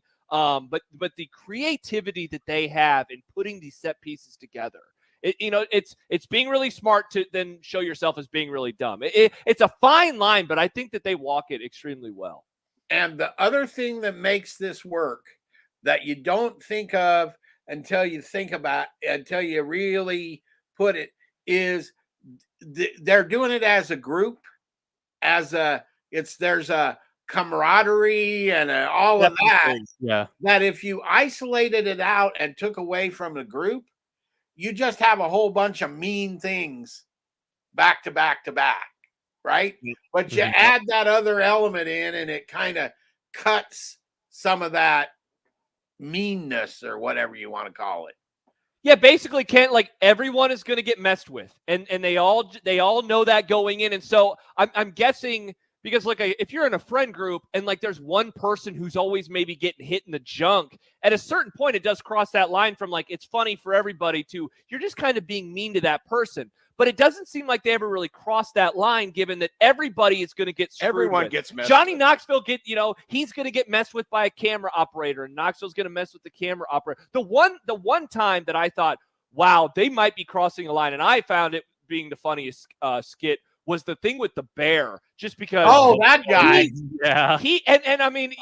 Look, because at the very end, when the bear wrangler came in, he was like, okay, we got to go take care of this, because you wonder, how fast could that situation have gone from, this is hilarious, the bear is like almost unbuckling his pants, to, oh, okay, the guy doesn't have a face anymore. It seemed like they were getting right up against that. Yep. I'd agree with that. The other question I had is, I can't remember her name, but the comedian that has joined the troupe, how would you like to be the one female in that bunch of lunatics? Right. If there was ever any cause for a sexual harassment suit, it would be this. Oh my gosh. She was exposed to a lot of male genitalia being mutilated in front of her face. Yeah. Not that they were doing anything to her. It's just, the ping pong thing, remember the ping? The ping pong thing was good funny. God. Yeah. Oh Lord. How do you do Did this you to see? yourself? You saw at the end credits. Is that what you're talking when they're like playing ping pong? Yeah, and then the thing earlier when they were just earlier. basically, with Knoxville kind of setting it. I kind of Good wish they Lord. would have included the full like table tennis bit instead of just putting it in the credits. Unbelievable. Well, that pogo stick was pretty nasty. Oh, that the lead up to that. What did he do to that hockey player? He had it out for him. Dude, that they did a bit called Cup Check. Where the guy's wearing a cup, and I can't, what was the first thing? Softball. Oh, the first thing was the Softball. fast pitch softball pitcher who was pitching into his junk, and then they got PK Subban, professional hockey player. No, the first thing was the UCF guy, right? Oh yeah, the UCF guy was first. Yeah, punching That's him right. in the junk with the cup on. Yep. Then it was the fast pitch softball pitcher. Then it was PK Subban. That was the funniest part. Shooting pucks into his junk, and then a pogo stick. And then someone I just hated that. That made the others made me laugh. That made me cringe. The slow-mo version of that made it so much worse too. Yeah. Well, that is Jackass Forever. It is streaming on Paramount Plus. If you like this series, or if you like watching people do stupid stuff to themselves, you will like this a lot. Yes. If you don't like it, then never watch it. But if you're okay with this type of stuff, you will genuinely enjoy it, because it's very creative and it's really funny. And there are times where, Kent, you said it a couple of minutes ago, the camaraderie of this group, it's obvious how much these guys all love each other. And I think that shows, because they love making fun of each other. They love laughing at the foibles, so it's just like a fun hang for 90 minutes. And then they like cashing the checks afterwards. Oh, they sure do. Indeed Oh, they yeah. do. Indeed they do. All right, so whose turn is it? It's Nick's turn. Oh, we've God. taken the ban away. Oh, God. The suspension has been rescinded. What will be the warm-up act, if you will, for Nick's next movie? We Yep, are indeed. going to Netflix this week. A Netflix Okay. movie, The Atom Project. It's got Ryan Reynolds. There's some time travel stuff. It's number 3 on Netflix this week currently, so it might not be bad. Is this a streaming original? Yes. Yeah, it's a Netflix original. Yep. Okay. I have not watched it. I've seen it on there in between my suggestions for various Nazi programs. Thanks. The one I wanted to watch, Josh wouldn't have liked, and he would have complained because it's a musical, so I just watched it on my own last night. What was that movie? Tick, Tick, Boom. Oh, with I'm Andrew sorry. Garfield. I would have watched Very good movie. You don't Was like it about- musicals. Right, a better movie than this. Was it about the main act or the opening act? Both, I guess. It's about the guy who wrote Rent. Oh, okay. Nice. Yeah. Callbacks, ladies and gentlemen. Mhm. The Atom The Atom Project. Project. The Atom I'm linking Project. it now. So you're still getting recommendations on Netflix, Kent, for Nazi stuff in World War II? I did Yes. think about picking Dunkirk also. It's Oh, great movie. a great movie. I guess I haven't been back on Netflix very much. Trying to think. I haven't seen my recommendations recently, but it's probably the same, after the World War II era movies that we've been watching. It's just starting to get away from that with me, but I still see him pop up. Yeah, same with me, Nick. Like I'm getting a couple here and there, but it's not, not a whole lot of Nazis on my Netflix queue. I did find a lot of good documentaries, so thanks, I guess. There But you go. There you go. Well, Kent, anything shocking from the Oscars? There's an open question for you. As far as who got the awards, no. and I actually, the thing that I think got overlooked, and it's unfortunate in a way, is you had that Coda movie is a nice little family movie that, because it puts the deaf people and American Sign Language right out in front, and you have a couple Oscar winners in there now because of the Troy Kotsur winning. That's a movie that deserved a little bit more love after the Oscars were over, rather than have it all be about a true celebrity jackass and and the slap and all of that. And Kent, what's the oddity of Coda winning in that it's the first Oscar in a long time for Best Picture where they were not nominated for? Is it like any acting awards, or was it like she was not nominated for Best Director? And that it is 99% of the time, if you're not 30s nominated for Best Director and either editing or cinematography, one or the other, you don't win. It was only nominated for 3 things and it won all 3. Here it is. So Coda is the 5th film and the first since Argo to win Best Picture without a director nomination, and the first Best Picture winner with the fewest nominations since Grand Hotel in 1932. Whoa. So it's an oddity. Yep. I need to watch it. I still haven't seen it yet. All right. And it is actually in theaters. It opened today. I'm guessing it'll run maybe 2 weeks in theaters. But if you wanted to see it in the theater, it's in theaters today, rather than sign up for Apple for 2 weeks or whatever, unless you already have Apple. Apple Plus or whatever it's called. Yeah, Apple TV. Mm-hmm. All right. Well, that's Movie Club this week. Next week, The Adam Project. Kent, appreciate the time as always. Thanks, and have a great weekend. Yeah. Who's your NCAA champion there? Who you're gonna go Big East Homer on me here? I might if Justin Moore wasn't hurt. Yeah. I'm going Kansas. I'm picking Kansas. Yeah, I think I'm going to go Kansas too. What do you think, Kent? Kansas. Yeah. Wow. Okay. Well, congratulations to one of the other 3 teams, because we just jinxed them.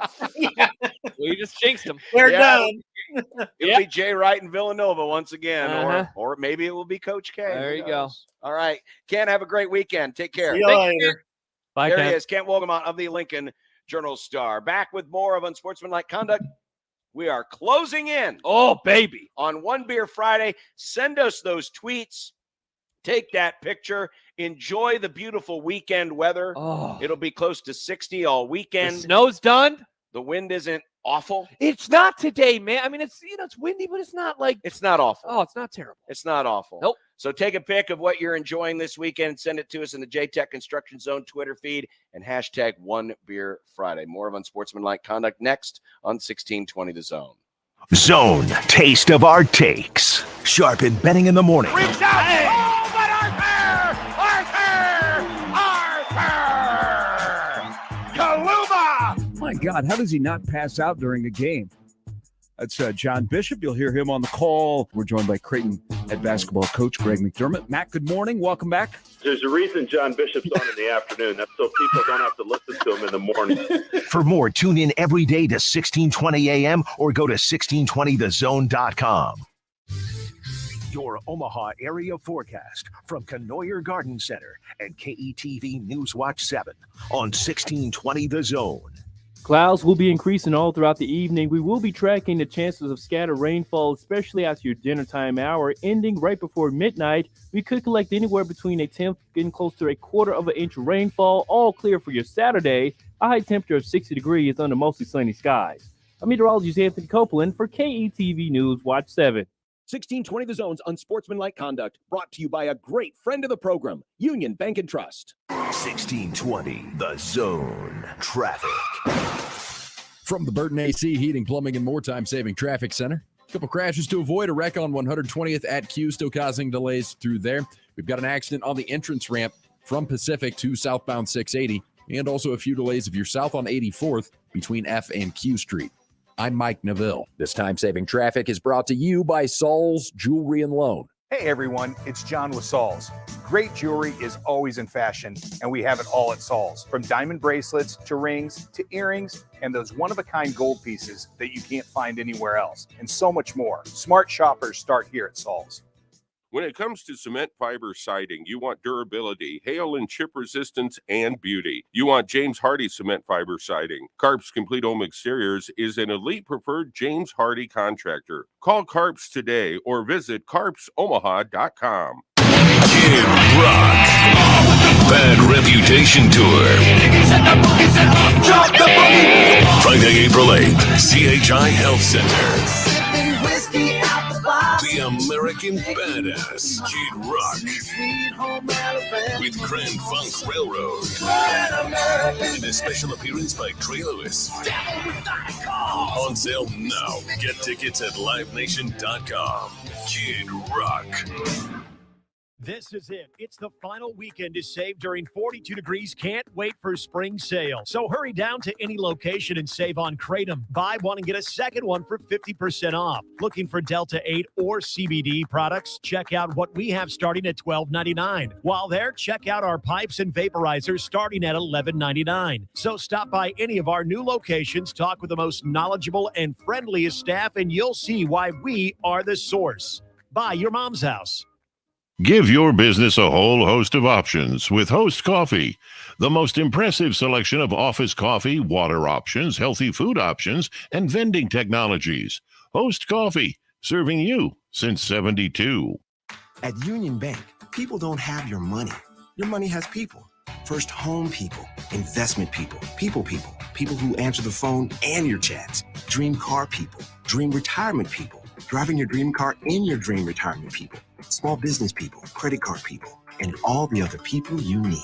At Union Bank, our people help you do more than you dreamed possible. So stop in and say hello. We can't wait to see you. Union Bank and Trust, member FDIC. The zoo is a great place to visit, but did you know it's also a great place to work? Omaha's Henry Doorly Zoo and Aquarium is currently hiring for a variety of positions, and we think you'll love trying something new. You can spend the day meeting guests, talking to families, and having full access to walk and explore Omaha's Henry Doorly Zoo and Aquarium. To learn more or apply, visit omahazoo.com/work here. Dingman's Mechanical Repair. Service is at the heart of our business. Visit us at dingmansmechanical.com. Make the right call, fans. The Rooferees at John Higgins Weather Guard. Rooferees. It's unsportsmanlike conduct. I like the dark meat more. On 1620 The Zone. Back here at the ballpark, Jay's going through some batting practice right now. The Citadel is here. Bet you didn't know that the Citadel played in the College World Series. I did not know that. 1990. Oh, I was going to guess the 50s. 1990, they were here 1 year before Creighton made their lone appearance in the CWS. Wow. They were the first and I believe the only military school to play in the College World Series. They're a military school? Yes. Wow. The Citadel is a military school from South Carolina. Learn something new every day. Yeah. What a time to be alive. Exactly. In fact, the coach of the national champion Mississippi State Bulldogs, Chris Lemonis, was on that Citadel College World Series team. Wow. Yeah.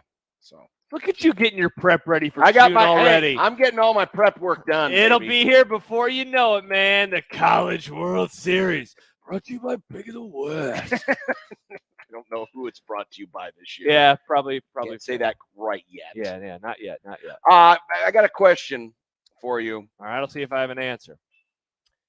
Could some passing records fall this season? This is the record you were talking about. Passing or receiving records. See, that's the one that I wondered if you were talking about yards in a season. Well, I'm going to put both on there because if you look back at last year, Kenny Pickett, the quarterback of the Pitt Panthers, Tiny Hands Kenny, the former Very former normal. employee of Mark Whipple. Yeah. He threw for 4,300 yards last year. Not bad. 4,300 yards. And 2 years ago, he threw for 3,100 yards. The school record at Nebraska is Joe Gans, right? Is 35.68 by Joe Gans. Joey Gans. Joe Gans. 35.68. Now, of course, Pickett had a couple extra games. I was going to say, but Gans had 13 games. I was going to say, what era was that in with the whole? Yeah, they had 13 games. And what was the number? 35.68. 35.68. So that was. It's 274 yards a game. You already have the math for me? Yeah, I was right. It's in the record book. I just had it put down. But can Nebraska, over the course of now, it would probably, I'm guessing it would take a 13th game, meaning a bowl game. Yeah, I was going to say, could he do it? This is not trolling. Could he do it in 12 if they're not going to a bowl? Could he get to that number? What is it? One more time, 35.68. So let's just go with an even 3,600, which would be 300 yards a game. Mm-hmm. Will Nebraska throw for three? Man, that's a lot of yards. It's a lot of yards passing a game. It's a lot of yards, but it's a lot of protection from the offensive line is what it is. Right, but you don't know what the nature of the running game is going to be. Now, I know yesterday when we talked about the things we were least worried about, I said I'm not worried about the running back room. But at the same time, I do have concerns over the running game in general, just because it will be a fairly stark departure from a team who has had its quarterback either lead the team in rushing or be right there in the mix in terms of the team leaders in rushing for the last 4 years. Yeah. And so they're going to move into something that's a lot more, I guess, pro-based, for lack of a better term. Thompson's not going to be asked to run the ball like Martinez is, but if the offensive line is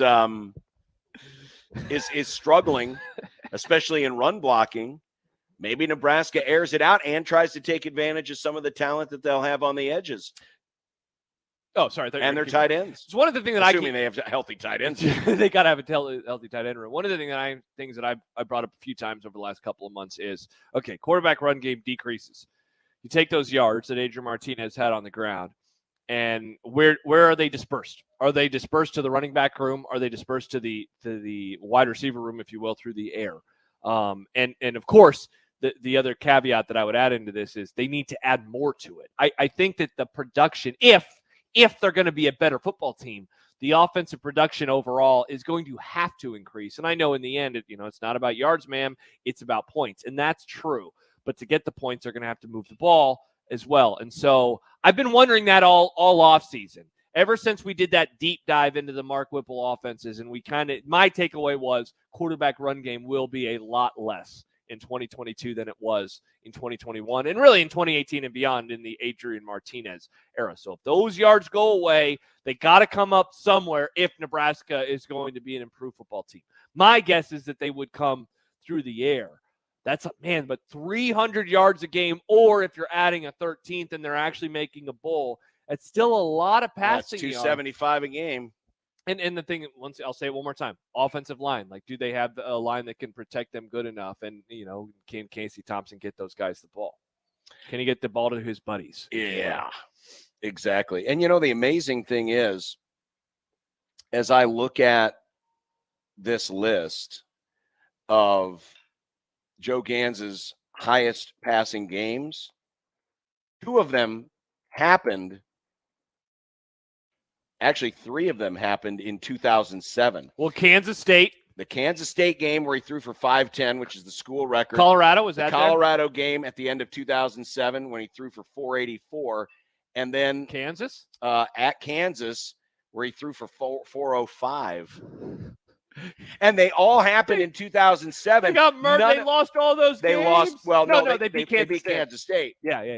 But they lost the other ones. Yet in 2008, the year where he actually started the entire season, None of those games happened in that year. Usually you think if you have a record-setting season, you probably have a couple of your bigger passing efforts. But all three of Joe Ganz's top passing efforts happened at the end of the previous season when he was taking over because he was a system quarterback. He's a product of the system, a system quarterback. But that's where it came from. What? So he was just amazingly consistent from week to week to week to week. Let's say he's the starter at the beginning of 2007, and the team still is garbage, and they're throwing all the time. What kind of passing records would Joe Ganz hold today? Beyond just the one that you mentioned about 2008. I don't know. It's hard to say. He probably would have them all, but now let's talk about the receiving record. Yeah, because Shafe said this was it this week or last week that he's not guaranteeing it, but he says he thinks he could see a 1,000-yard receiver. Well, the record is Stanley Morgan at 1,004. 2018 is when he set that record. Yeah, he's the only 1,000-yard receiver at Nebraska. The argument for that being broken is it goes back to our first discussion. That's if Casey Thompson is chucking the ball around the yard and they are throwing the ball a lot, what's more likely, I guess, that there's a lot of players in the same kind of range where let's just say 600 yards and you have a bunch of players in the 600-yard range, or is it more likely that somebody steps up and is able to get near 1,000 and then you have a drop-off after that? And it's not so much evenly dispersed as it is kind of traditional where you got a 1,000-yard receiver, maybe a 600-yard receiver, 300-yard receiver, so on down. And then who is that guy? I don't know if they have that guy on the roster. Last year Pickett's favorite target was Jordan Addison, who had 100 catches for 1,600 yards. My God. Imagine if Nebraska not only had a 1,000-yard receiver, but they had a 1,600-yard receiver. That's well over 100 yards a game, given that it was a 13-game season. Yeah. No, they played a 14-game season last year, right? Because they made the conference championship. Yeah. Still over 100 yards a game. 100 catches for 1,500 yards. Nebraska's record, I don't know, did I post this or not? I got to find my sheet again. Receptions in a season was also Stanley Morgan. He had 70 in 2018. Okay. This one, I don't know if this one's got a great chance of being broken either, because there's going to be a lot of places to share the sugar, theoretically. Now, maybe one guy will become the target. Is there that guy on the roster? And if there is, it's probably one of the new guys, right? Right, but Trey Palmer's been thrown. His name's been thrown out there, but then you have Omar. Martin is still getting some love, but I don't know if he's going to necessarily be the one. I don't think it's going to be one of the tight ends. I almost think the passing record is more likely to fall than the receiving. I would agree. If one of those records is going to fall, I would go with that. I would go with the actual yards itself, not so much or the passing yards itself, not the receiving. Now here's a record that could fall. Okay. And it's shared by 6 players. The touchdown receiving in a game record. And what is that? 3. Yeah, that Johnny one. Rogers, Frosty Anderson, Mo Purify, France Hardy. Hell yeah. Mo Purify a second time. Hell yeah. Both in losses, by the way. Oh. And Brandon Kinney. Yeah, he have 3 touchdowns in a game. That's one I could see perhaps falling. That would be, and by the way, another receiver that we did not mention was Isaiah Garcia Castaneda. He's another one of the newcomers that I wonder if he could be involved. That's a good one, because that's just a one game.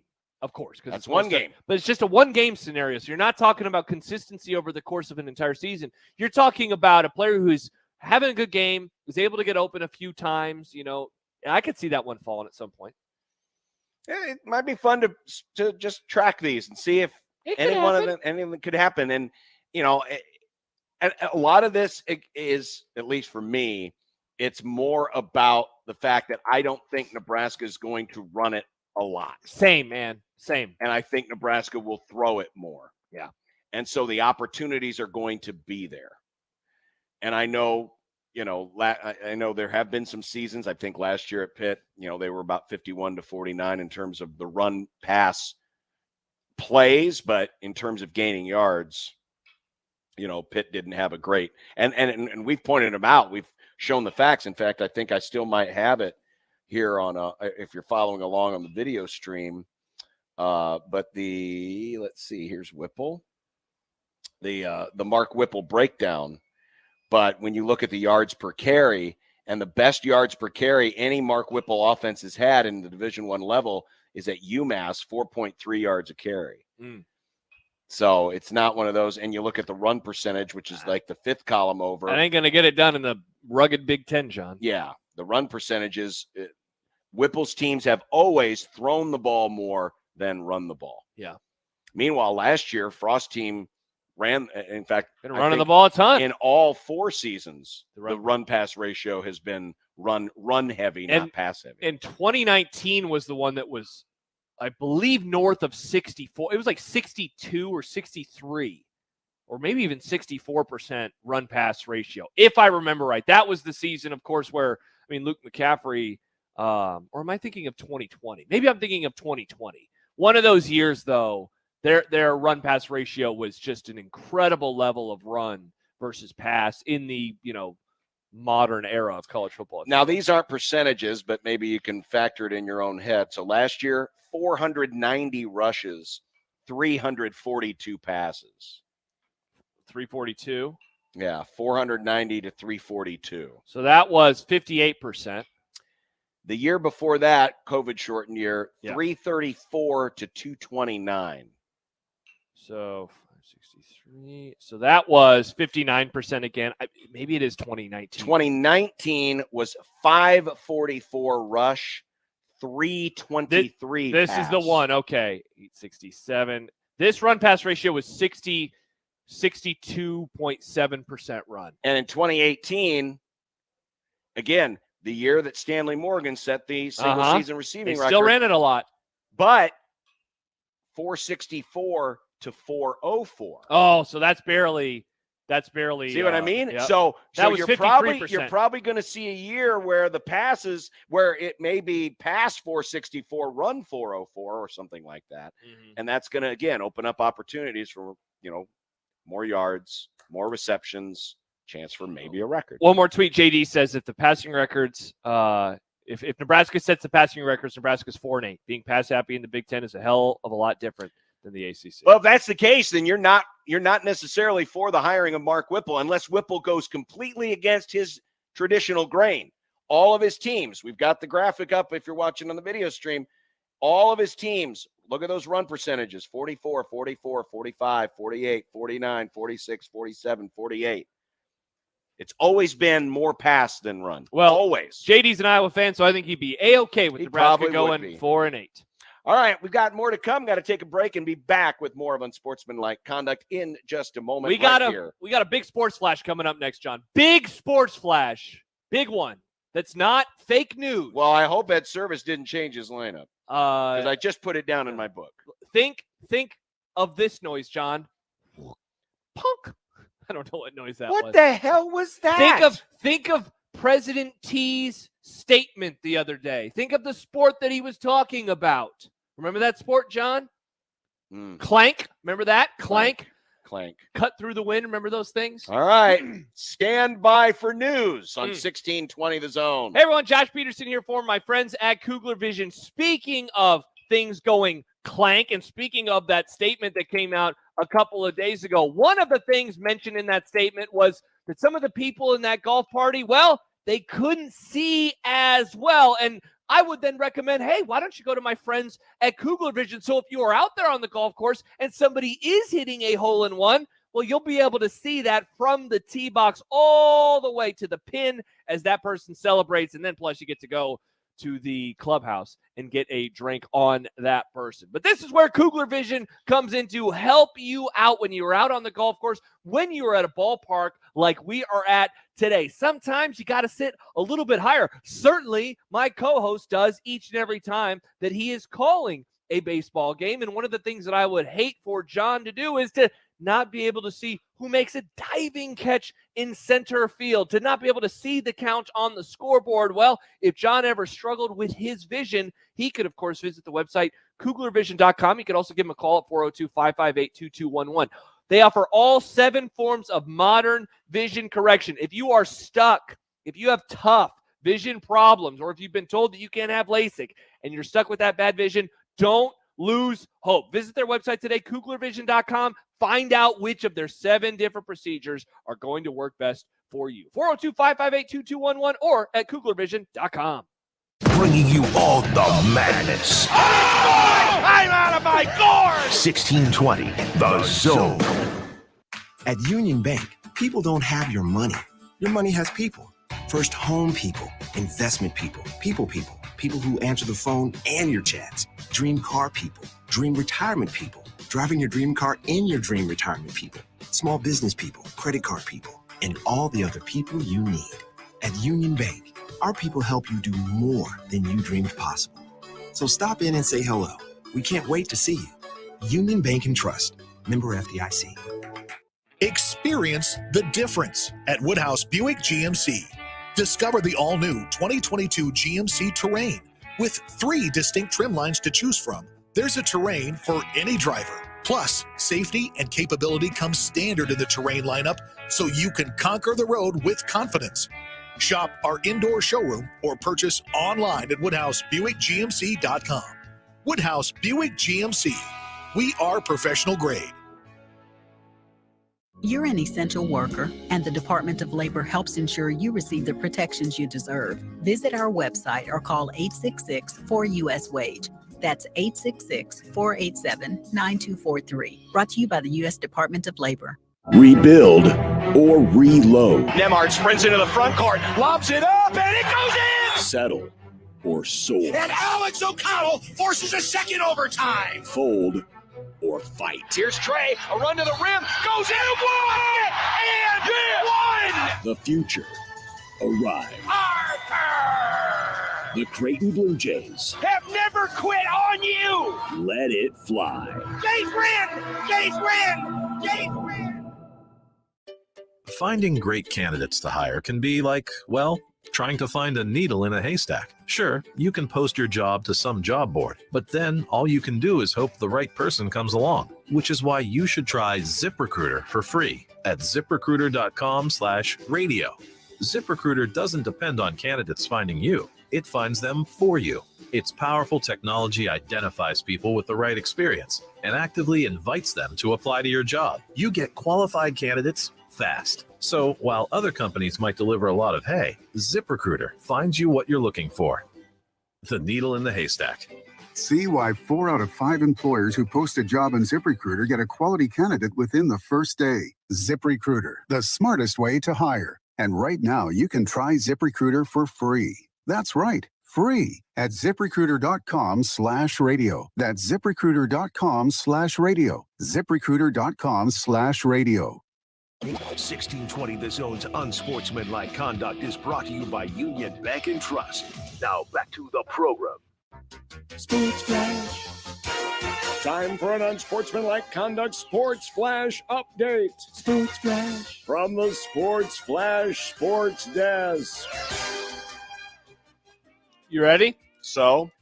The PGA Tour communications account has tweeted, "Field for the Masters tournament as of 5 p.m. Eastern time on Friday." So this wasn't that long ago that they tweeted this out. Top of the hour. Do you want me to read off all of the names that are on the list? Is my guy Angel Jimenez going to be in the tournament? He is not. Well, then I'm not interested. I don't care. I can't tell you this, though. Tiger Woods on the list. And you're saying, John, he's going to play. This is not confirmation officially that this he is gonna first stay reported in. by us. I mean, I'll accept that, sure. Yeah, first reported by Unsportsmanlike Conduct. Interesting that the PGA Tour I don't follow the PGA Tour communications account. Do they always put out the Masters entry chart? Great question. The Friday before the Masters begins, late in the day. Talk about your Friday news dumps. Remember what day it is, Josh. Yeah, but that's a good point, Nick, because it is April Fool's Day, but this is just the list. This is just the list. Remember, I mean, officially, and the Masters website. They've deleted this, by the way. Yeah, the tweet's gone. It literally just got deleted. Really? What in the world? Gosh darn it. We almost made it. We almost made it to the end of the program without being duped. Why'd they delete it? Duped by these. Did Will Zalatoris pull out? Negative boys. Here I thought we were going to get there without getting fooled by April Fool's jokes. I know. Wow, why'd they delete it? Weird. A couple responses to our discussion from the last segment. Greg says, don't listen to JD. He doesn't know. Bleep. He's an Iowa fan. He said he doesn't know poop. He's an Iowa fan. Jed follows up. He says, Purdue threw the ball 60% of the time and went 9-4 last year. I'm down on Nebraska with the staff, but wouldn't say they go 4-8 if they are pass happy. Yeah, it can definitely happen. Yeah. Purdue is a great example of it. That was a good football team last year. They beat they beat both Iowa and Michigan State, right? Purdue did. They had a good season. Of course, they beat Nebraska as well. They had a really good season last year. Yeah, listen, now, I am more of a run the ball guy. Run the ball. But run the ball. It's no guarantee either way that you're going to be successful or a failure. I mean, Nebraska has literally run the ball more than it has passed it in the last 4 years. What's their record? 15-29. There you go. So it's not a guarantee. Yeah. I think the key is going to be able to run the ball when you have to and run the ball when you want to. If you can do that, that's going to take you a long way. And then the rest of it can fit in from there. But I'm not going to lose any sleep over the fact that Nebraska's likely going to pass the ball more than they run the ball this year. If Mark Whipple's, history is consistent with what it has been when he's been at his other stops. By the way, Joe emails into the Equitable Bank inbox. He says, every Friday at 5 p.m., the PGA Tour puts out the field for the next week's event. So why'd they delete it then? I don't know. I don't know. Weird. Very, very sad. Well, and I've been switching around. I mean, we got the ESPN on and all that other stuff, and they're not saying anything. So ESPN sucks at keeping things secret, too. Yeah. They could. We do have the golf channel. I suppose we could check out the golf channel. No, nothing there either. So, yeah. Listen, he's still technically in the tournament. That's the thing. That's the best part about this is he's not announced either way. Here's the list of players that are because again, as we talked about it earlier this week, if you have won the Masters, you're in it until you tell them you're not going to play in it.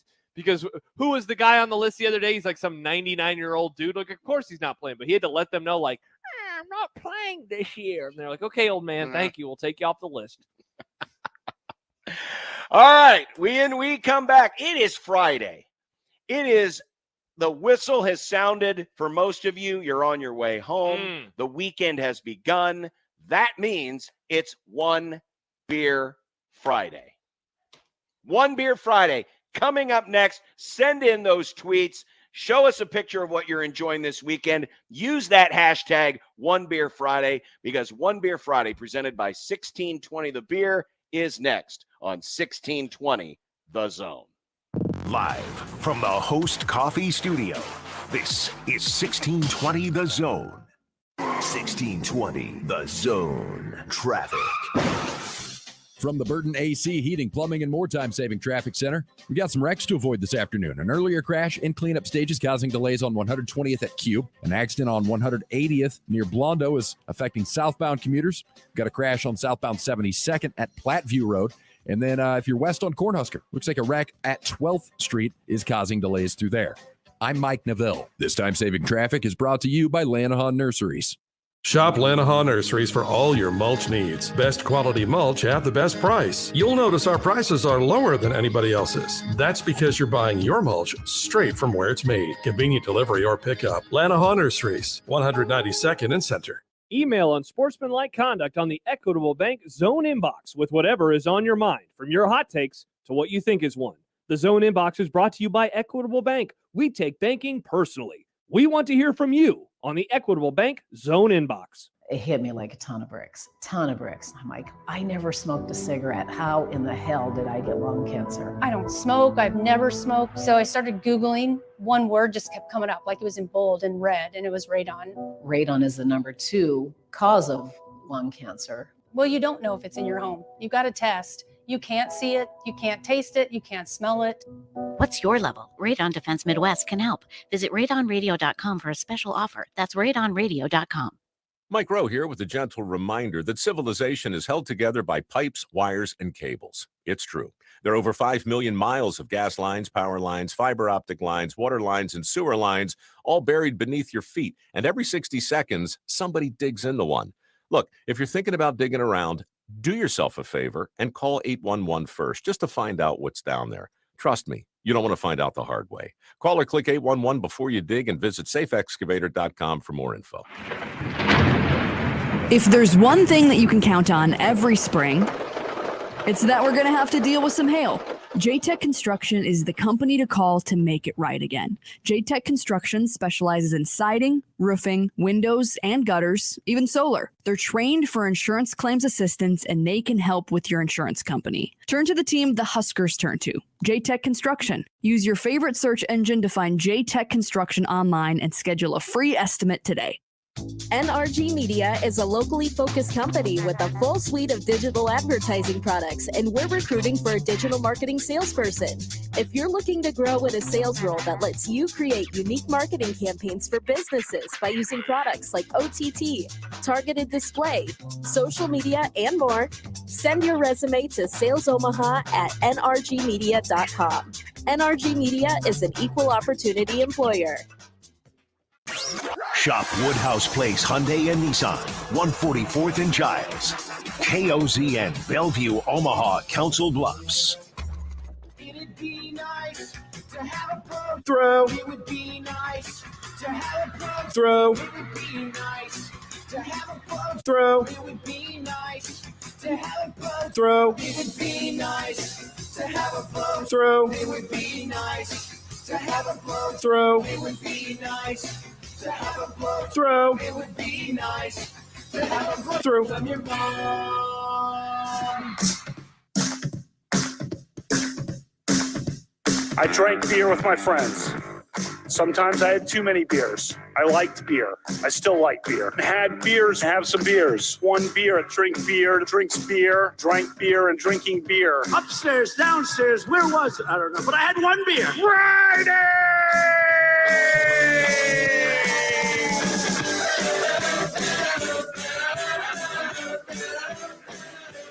You probably have Beer Center each week. Ralph Club, biggest contributor. Yeah, for that. I like beer. I don't know if you like Beer Center or not. What do you like to drink? Next I had one beer. Friday. Hanging out and having some beers with friends, which I gladly do and which I fully embrace. Well, you think it was... Nope, it was one beer. Friday.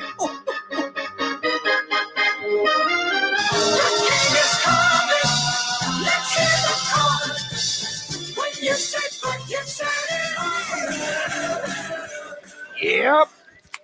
It's time for a One Beer Friday presented by 1620 The Beer. Nothing better than an ice cold beer at a ballpark. Oh, right? And if you're headed to the ballpark or the concert, be advised, traffic's going to be a little thick. So just How many C's? How many C's, A John? lot of C's. Thick. Oh. CHICCCCCC. I thought that was a Thick. I thought that was a different use of the word thick. Oh, you can use it for that. It's that pretty term as well. interchangeable. I use it it for is. lots Okay. of things. Okay. Oh, yeah. Well, that's good. Well, if you are enjoying an icy cold beverage, make sure you send it to us. Take a picture, send it to us, share with your fellow friends of the program in the J-Tech Construction Zone Twitter feed at USC 1620. Like, how about this one that we got from Corey? Hashtag One Beer Friday, courtesy of the man himself. And then he tagged me. Wow. That seems like I'm a pretty cool guy. He's one of my friends who helped me out when I moved last week. So got him some nice, tasty beverages. Indeed. Nice. Thank you, Corey. Well, it is a Final Four weekend. The NCAA men's Final Four this weekend and women's Final Four this weekend. Starts tonight in Minneapolis. Women's is tonight and Sunday. Men is Saturday and Monday. We asked you a question on the J-Tech Construction Zone Twitter feed. Who are you rooting for? Rock Chalk, Heels, Coach K and Duke, or Nova Nation? 38% rooting for Villanova. The Big East homers are out. The Big East homers are out there in force. Kansas, 26%. North Carolina, 20%. Duke, 16%. Not surprised that they're in last place. No, I'm honestly a little surprised, though, that they had that little of a vote because as hated as Duke is, they are also beloved by many fans on many sides. Though More like puke, am I right? More like puke. Though I would say of those, the people that I know in this area who have attached themselves to one of those two teams, I bet it's 3/4 Carolina. Agreed. There are a lot more Carolina fans in this part of the country than there are Duke fans. Yeah, I'm trying to remember. I think there's a private school thing and the Coach K thing, and there's just something about Duke that annoys people. Oh, yeah, a lot of things about Duke that annoy people. Oh, did you know Coach K is retiring, by the way? What?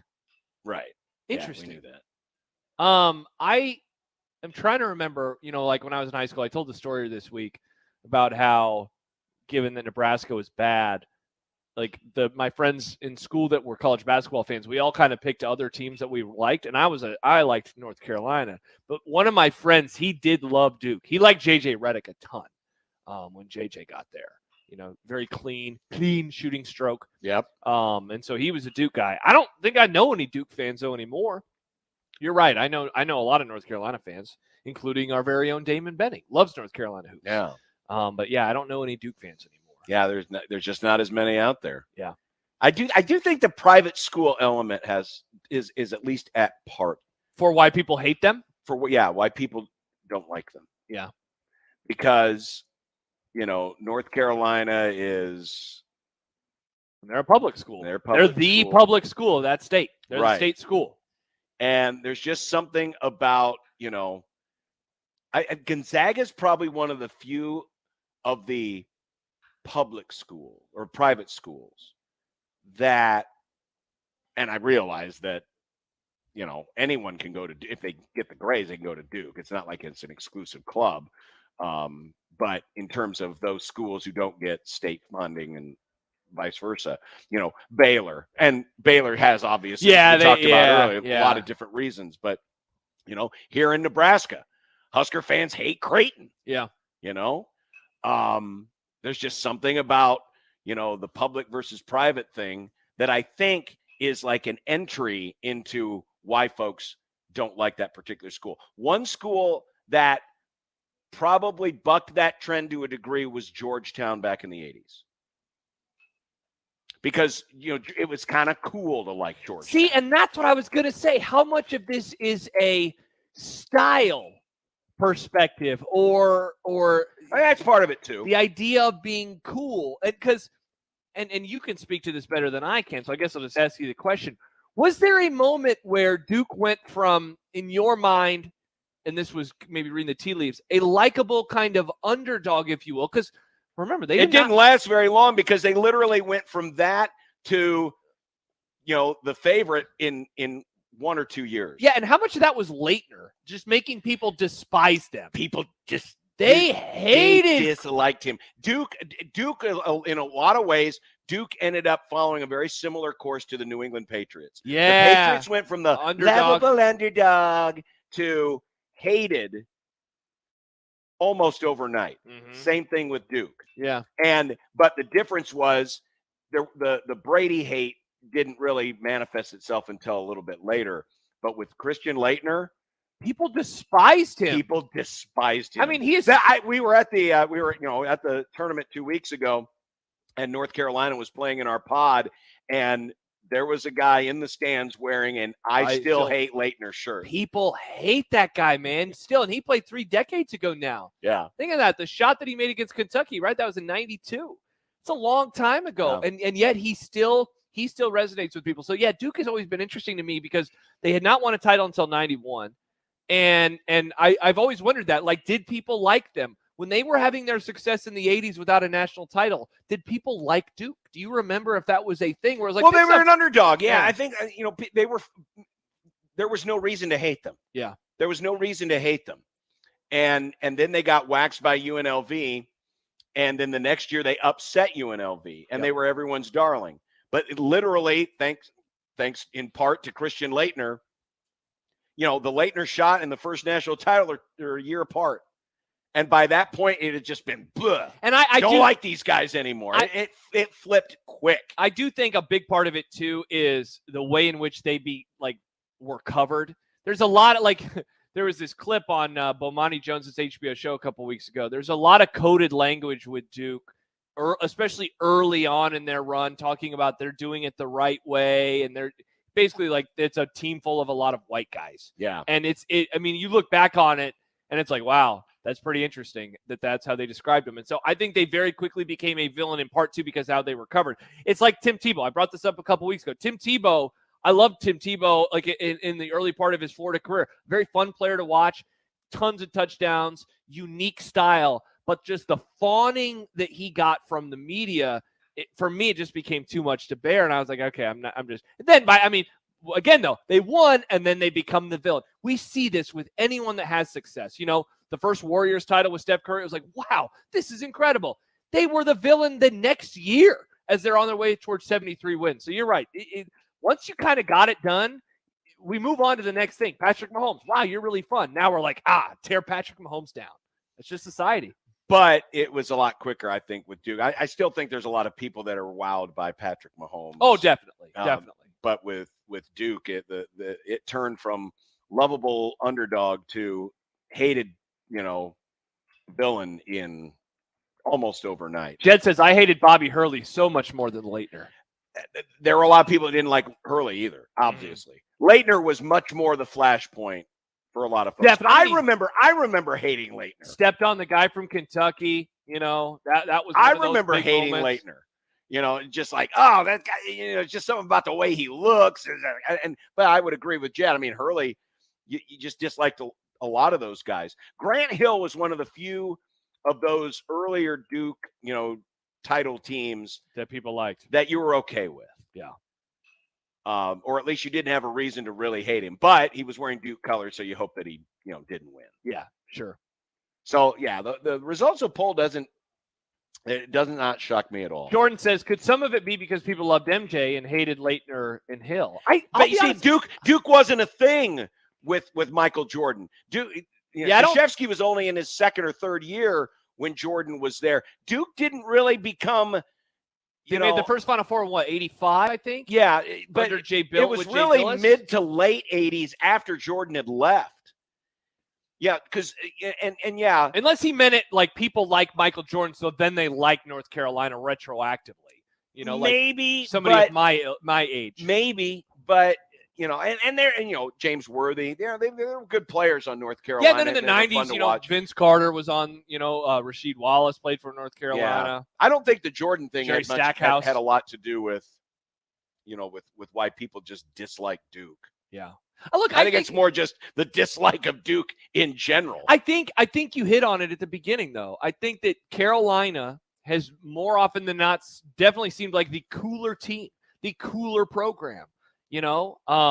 Just like people like the uniforms, they like the Tar Heels, great uniforms, and yes, I think the hoity-toity nature of Duke, where it just, I think there's stuff. It's a private school type mentality. Look, it's a story of life, really. It's a story of class. Class where you have the high and then the low. I think that all of that plays a part in it. Even if you don't recognize maybe why you fall in love with a team in the first place, eventually it does kind of can say something about who you are as a person, in my opinion. Well, this is Final Four weekend, as we mentioned, and we talked a little bit about the Villanova and Kansas game, but on the other side of the matchup, what we look at with North Carolina and Duke, the Blue Devils have been playing great basketball in this tournament. Yeah. Especially at the end of games. They have been in a lot of tight games, And, they finished with that flourish against Michigan State. They finished with the perfect shooting down the stretch in their Sweet 16 matchup. And then, of course, they ran away with the Elite Eight matchup. But they are just they're in a spot right now where it just feels like they're peaking at the right time. Yeah. And there were a lot of questions. Naturally, anytime you lose at the end of the regular season, there are questions about you. They didn't win the ACC tournament. But in a way, those two things may have actually helped this team kind of recenter and refocus on this ultimate goal. And let's not make no bones about it. Kentucky got eliminated early. Illinois got eliminated early. Arizona got eliminated early. The path for Duke has opened up in front of them. It has. It's a combination of them getting the job done, but also a lot of the heavy hitters, Gonzaga, all of them got thrown by the wayside. I mean, heck, even now they're seeing an 8 seed in North Carolina. And they're seeing an 8 seed in North Carolina. Now, of course, you're going to, forget about the seeds. You throw throw the out records the out seeds the window in this one.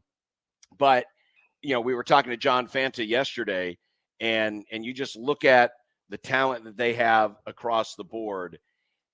Is it going to be too much for North Carolina? And we've talked about the focus, and we've talked about the pressure. Yeah, the mental side. The mental side of this. But I kind of go back and forth on who has more pressure in this one. I think Duke had more pressure on them against North Carolina in Cameron Indoor because of what that game meant. That was supposed to be a 40-minute long, coronation. It really was. Wax poetic, celebrate the greatness of Coach K. And North Carolina slapped him with a hard, cold shot of reality. With all the Duke legends Chris that Rock. were there and everybody that was, fawning over this team and the expensive ticket prices and all of that stuff.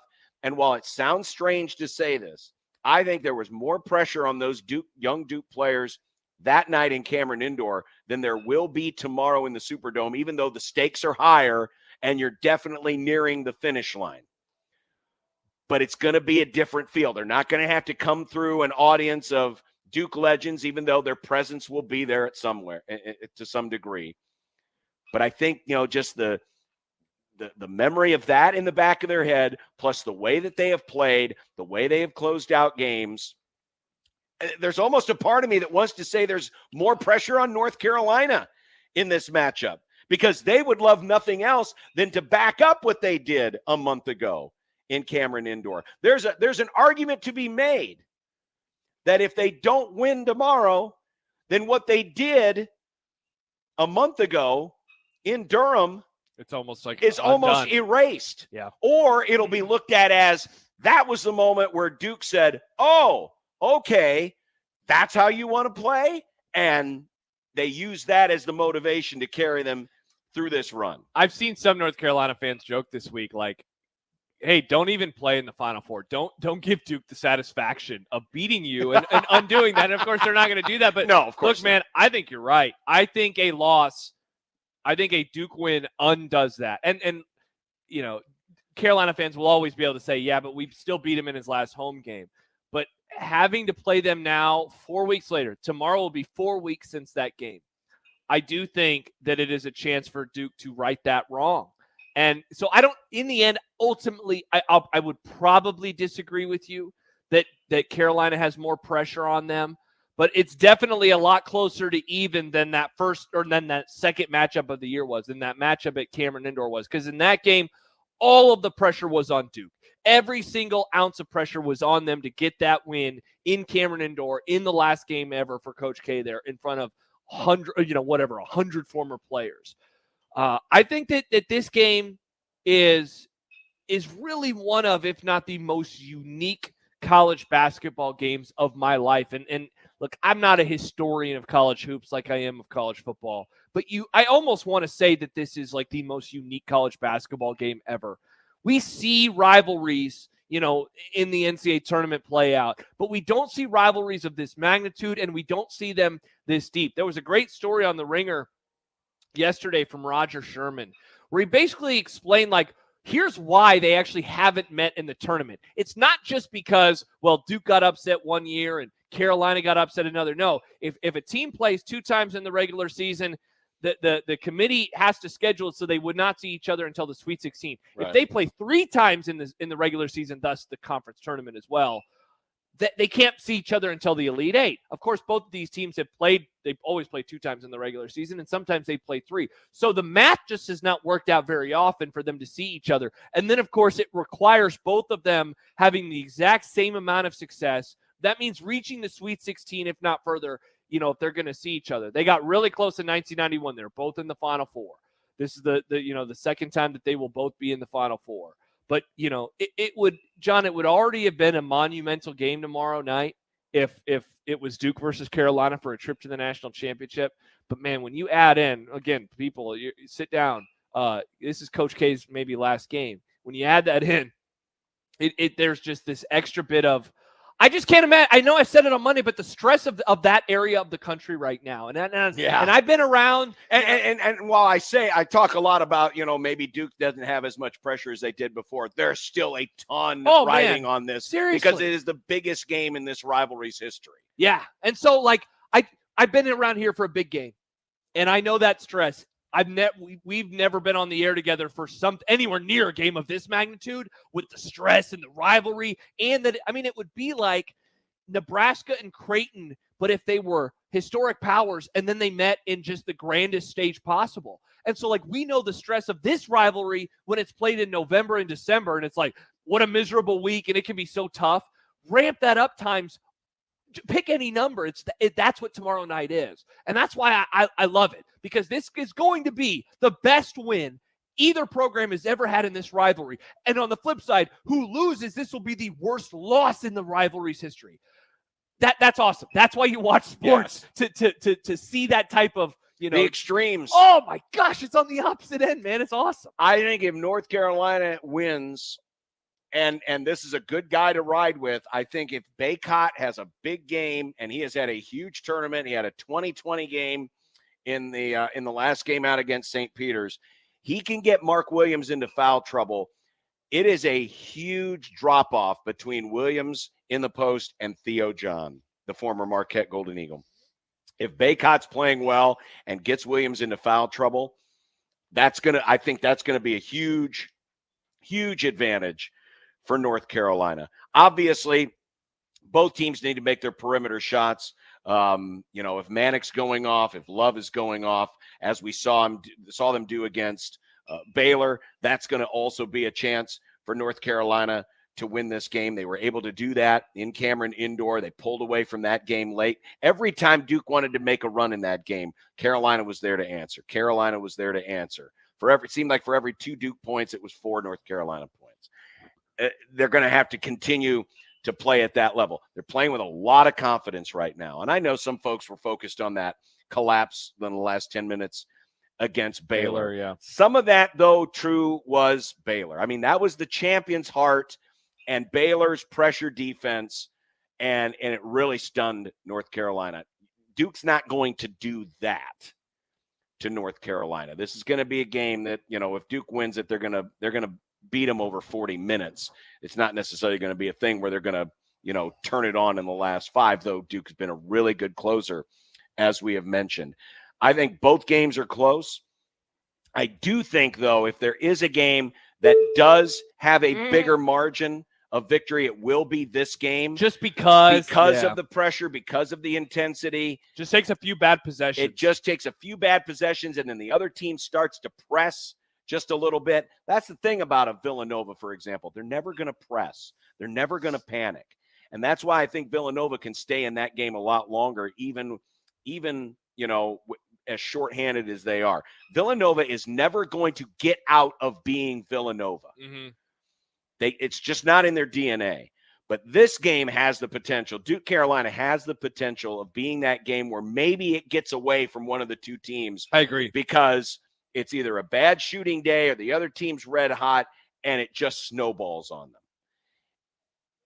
Either way, I think we're going to in store for 2 tremendous games. I cannot wait for tomorrow. I think this is going to be one of the more entertaining Final Fours in my lifetime. It definitely is, man. So often we'll enter the Final Four, and you'll be excited for the event, but the games, there's one usually I think that I'm a little like skittish about. And it's always the earlier game, of course. I'm like, man, I hope that insert team is able to keep it close. And sometimes they are, and sometimes they aren't. I am fascinated by both of these games.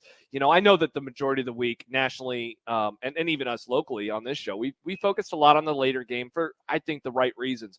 But man, it's a hell of an undercard, to get Villanova, the most successful program of the last 10 years, versus Kansas, a historic power, of course, in a program. That's a heck of an opening act. If John, in most Final Fours, this would be the second game, and yet it's the first game, and it's been completely overshadowed. It speaks to the magnitude of the latter, but it's going to make for a lot of fun. It's going to make for a Final Four that I think I'm intrigued more so than most Final Fours by both games. Jed says, because I was just trying to imagine a local corollary of the game tomorrow night. He says, imagine if Iowa and Nebraska played each other in the college football playoff semifinal. Yeah, the stress of that, like without the historic nature of what Carolina and Duke represent, it would have that around here, though, of, oh my gosh, if Nebraska wins, Iowa fans will never hear the end of it. And if Iowa wins, Nebraska fans will never hear the end of it in a playoff setting. Like that's. But then take it times like 10 because if it's Tom Osborne's last game or something. Yeah, take it times 10 because Duke and North Carolina have been at each other's throats for decades. That's what once again makes this different than anything that I can remember. There's not an equivalent. This is Ohio State, Michigan in the college football playoff. This is Ohio State, Michigan in the college football playoff, and or Texas, Oklahoma. Bo Schembechler, a historic coach, is on his way out. Like that's that extra bit of him retiring at the end of the season just pushes it into a stratosphere that I'll be honest, John, I don't know if we will see this again, not in college basketball, in any college sport, let alone in a pro sport. This is a one of the more unique events of my life. Absolutely it is. And we'll have all the coverage right here on 1620 The Zone, your home for March Madness and the NCAA tournament. Coming up next, we'll finally lock in our predictions for this game and many others coming up on 1620 The Zone. But first, a word from my friends at Brookside. We don't need a whole lot to get us excited for Duke, North Carolina, or Villanova and Kansas, but for guys who just can't seem to function normally as they used to and have to rely on the little blue pill, I have an alternative. And it's an alternative that doesn't require surgery. It's non-invasive and has been proven to work. And that's the advanced wave technology at Brookside Medical. The advanced wave technology has been shown by the Cleveland Clinic and by Cambridge University to restore and regrow blood vessels and restore normal erectile function. So guys, stop timing everything to the taking of a pill. Instead, get yourself checked out. And right now you can get a free consultation and blood flow ultrasound absolutely free when you call 402-671-7777 for Brookside Medical Clinic. Tell them the Zone sent you and don't depend on the pill anymore. Get yourself fixed. Get back at it the way you used to with Brookside Medical. Non-surgical proven results. 402-671-7777 and tell them John at the Zone sent you. Zone, taste of our takes. Sharp and Benning in the morning. Reach out! Hey. Oh, but Arthur! Kaluma! My God, how does he not pass out during a game? That's John Bishop. You'll hear him on the call. We're joined by Creighton head basketball coach Greg McDermott. Matt, good morning. Welcome back. There's a reason John Bishop's on in the afternoon. That's so people don't have to listen to him in the morning. For more, tune in every day to 1620 a.m. or go to 1620thezone.com. Your Omaha area forecast from Canoyer Garden Center and KETV News Watch 7 on 1620 The Zone. Clouds will be increasing all throughout the evening. We will be tracking the chances of scattered rainfall, especially after your dinner time hour, ending right before midnight. We could collect anywhere between a tenth, getting close to a quarter of an inch of rainfall, all clear for your Saturday. A high temperature of 60 degrees under mostly sunny skies. I'm meteorologist Anthony Copeland for KETV News Watch 7. 1620 The Zone's Unsportsmanlike Conduct, brought to you by a great friend of the program, Union Bank and Trust. 1620 The Zone. Traffic. From the Burton AC Heating, Plumbing, and More Time-Saving Traffic Center. Heads up, a crash on 13th Street at Harney is causing delays through there. Got a crash on westbound Dodge at 132nd. Traffic lights not working in the intersection of 156th and West Center Road, so significant delays through there. And then a crash out on southbound 192nd at F Street is also causing a delay. I'm Mike Neville. This time-saving traffic is brought to you by Saul's Jewelry and Loan. Got something to sell? You could take photos, post an ad to social media, wait for responses, talk to strangers, haggle prices, and meet somebody in a sketchy parking lot. Or you could just come into Saul's Jewelry and Loan. Just walk in and walk out with cash today. Saul's Jewelry and Loan. Experience the difference at Woodhouse Buick GMC. Discover the all-new 2022 GMC Terrain. With 3 distinct trim lines to choose from, there's a Terrain for any driver. Plus, safety and capability come standard in the Terrain lineup, so you can conquer the road with confidence. Shop our indoor showroom or purchase online at WoodhouseBuickGMC.com. Woodhouse Buick GMC. We are professional grade. Accidents are stressful enough without having to navigate the claims process on your own. This is Darcy with Dingman's Collision Center. Don't be misinformed by others about your legal right to choose your shop. Having a certified repair facility working in your best interest is the only way to trust you receive the safe, proper repairs you deserve. Remember, it's your vehicle, your safety, and it's always your choice. Dingman's is your choice if you are looking for a certified shop that puts the vehicle owner first. At Dingman's, we would rather be the best than apologize for anything less. Dingmans.com. If you're passionate about coffee, you should consider a career at Host Coffee as a valued service technician to install, repair, and rebuild state-of-the-art commercial coffee, iced tea, espresso, juice, cappuccino machines, and water coolers. Apply today and join our team at hostcoffee.net/careers. You're listening to Unsportsmanlike Conduct. John has always been an inspector of smidges of meat. On 1620, The Zone. Ladies and gentlemen, it's time for predictions. Under, bet the under. Vikings and the under, bet the under. So last week, we all kind of copied off each other. Not many people varied from one pick to the next, so it was fairly close. Josh actually had a good week. Let's go. I'm Good back, job. folks. Your Good first job. one in several months. It's Been a while. But I'm still the reigning world champion. Well, but you're also way behind in last place. I'm not way behind. Oh, 15 behind after only 3 weeks of predictions. Yikes. That's pretty weak. 15 behind. 15 behind. 15 picks behind. You're 15 points behind yours truly. Yeah, but not behind Josh. You're only 6 picks behind Josh. Yeah, I'm going to extend that, though, this weekend. That's what she said. Brookside Medical. Women's Final Four semifinals are tonight. We're just going to ask you straight up, who wins? South Carolina, Stanford, UConn, or Louisville? Josh, you go first. I saw him in person. No, you know what? Screw UConn. South Carolina. I was going to go with UConn. I'm going to change and go with South Carolina. I'm going to agree. South Carolina. Louisville. Louisville. Okay, I like that. Who are you going with? He said Louisville. No, who are you going with? I said South Carolina. South Carolina. We've got some minor league soccer here. Major league. It's called the EPL, John. There will be many players. EPL. EPL sounds like a knockoff soccer league. I love the Apple. The Premier League, many players in the Premier League will be showing up in the World Cup later this year, John. The Wolves versus Aston Martin. Nice. No, it's Aston. Oh, Aston Villa. Oh, is that where you live, Josh? I am. You know what? I'm going to go with Josh's hometown, Aston Villa. Nick, we did just get an email the apartment complex did during the break about people not picking up their dog poop. Jeez. And so please pick up. Really? Come on, Banks. Banks, No, hey, what are you doing? Don't blame us for this. They did DNA testing on the dog. So Whoa. if they find poop, they'll test it. And you can get fined a lot of money. Clean up your dog poop. Wait a They're minute. DNA testing dogs? No, they got the DNA from the dogs, and then they DNA test the poop. Do they? You're kidding me. Oh, it's called poop prints. What kind of a gated community? Not gated. That's a little Wow. weird. I think it's awesome because then people clean up their dogs. It's like dog fascism. No, it's not. It's not dog Which fascism. also is the name of Josh's gated community. That's Welcome a good, to lovely dog fascism. That's a good name Wolf for a Wolf band. Comrade. Dog fascism. It's going All on my somebody, list. Somebody pick a damn I'm going to game. go with the villa in honor of the villa I live in.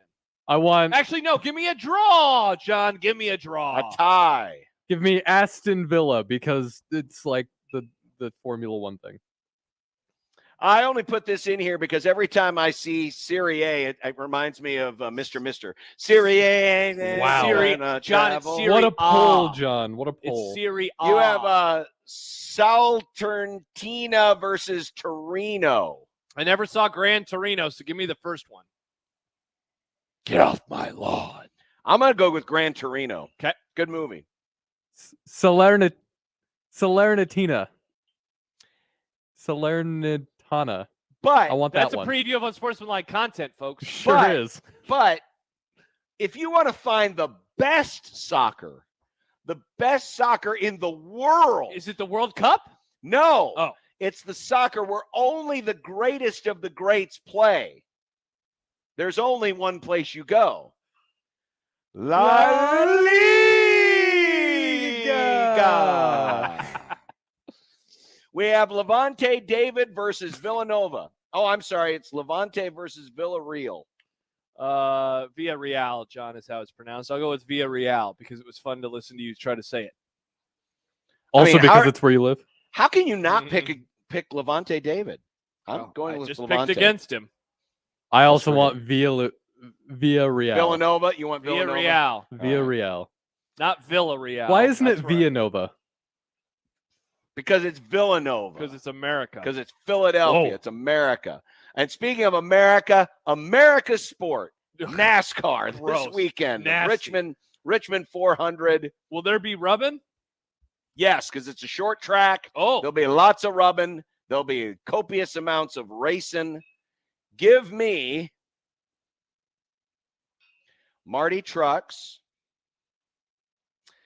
Kyle Busch, and I'm going to go repeat winner, Billy Byron. Wow. Nick? Give me Larson, Kyle Busch, and Bubba. I'm gonna go instead of the top three, I'm gonna go down on the middle portion. I'll go Kyle Larson, Kyle Busch, Ross Chastain. Big Kyle guy. Chastain. Oh, my bad. At Big Kyle guy. I apologize. My best friend growing up's his name was Kyle. Kyle. Right here on this field, as the Citadel is taking batting practice, pick the series, best of three, Citadel versus Creighton Ed Service, going for win number 600 tonight. They get it tonight. They win the other two. They win 3-0. See you sweep. Yeah. Oh. Nick? The Citadel sounds like an evil organization. Oh. Give me Creighton, but with 2 wins. I saw John in the batting practice earlier. They hit it to the shortstop, and he chucked it by the first baseman. That's This why is my they're favorite game on the Citadel. There's going to be an error. I'm going to take Creighton 2-1. Wow. Hey, Nebraska apparently got a run early on against Ohio State, so the series is underway, but it's best of 3. Nebraska, Ohio State. I'm going to take Nebraska 2-1. I think they bounce back. Ohio State's not good. Agreed. You know what? I'll take Ohio State. Jeez, 2-1. Hater. Yeah. I hope that your race this weekend is bad. It will be because there isn't one. Damn it. Does Tiger Woods make it official whether or not he plays in the Masters by noon Central Daylight Time on Monday? Nick. Yes. I agree with Nick. It's a good take. Oh, We find out in the morning. I was hoping that you guys would say no because I think it will happen Monday morning. I do too. I think he's going to save it till Monday. Very nice of him. Allow the Final Four to kind of take over, and then he'll announce it on Monday so all the shows can talk about it. Villanova, Kansas. Oh, baby. Villanova plus 4.5 on the FanDuel Sportsbook, promo code 1620. I'm going to make an adjustment. Oh. I think Kansas wins. But I think Villanova keeps it within 4.5. What was your original pick? I was originally going to pick Kansas. Yeah, to win and cover. Thinking that they maybe pull away late, but Villanova's the team that makes all the free throws. Yeah. I'm going to take Villanova in the points. Nick? All they are is dust in the wind, John. Give me Villanova. Villanova. I'm going to go with Kansas to win and cover. You know, all week long we've been talking about how the latter game is more likely to be a blowout. While I agree with that take, I'm actually going to say that Kansas wins this one somewhat comfortably. The injury too much for Villanova, as Nick called him. Give me the Jayhawks by 10 points. All right. Well, if you're taking the Jayhawks, Remy Martin has been kind of the barometer for this team. Over or under 12.5 points? Over.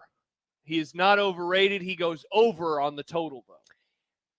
He's got to face Colin Gillespie. Under. He does not get above 12.5 points. Colin, more like not balling. Nice. Nick? Who's he play for? Who's who play for? Remy. Kansas. Kansas. Give me the under. Wow. North Carolina, Duke. Oh. Carolina, 4-point underdogs, Nick. More like puke. I want North Carolina. Let's go. Is the wrong team favored, The Nick? wrong team is favored. Oh, go Tar Heels. Duke. But Carolina covers. Carolina covers. Duke wins. It's a close game. Wow, Let's have this one end on a buzzer beater. You want Eric Church to cancel the concert for nothing. This is the game where we get the big margin. Yeah.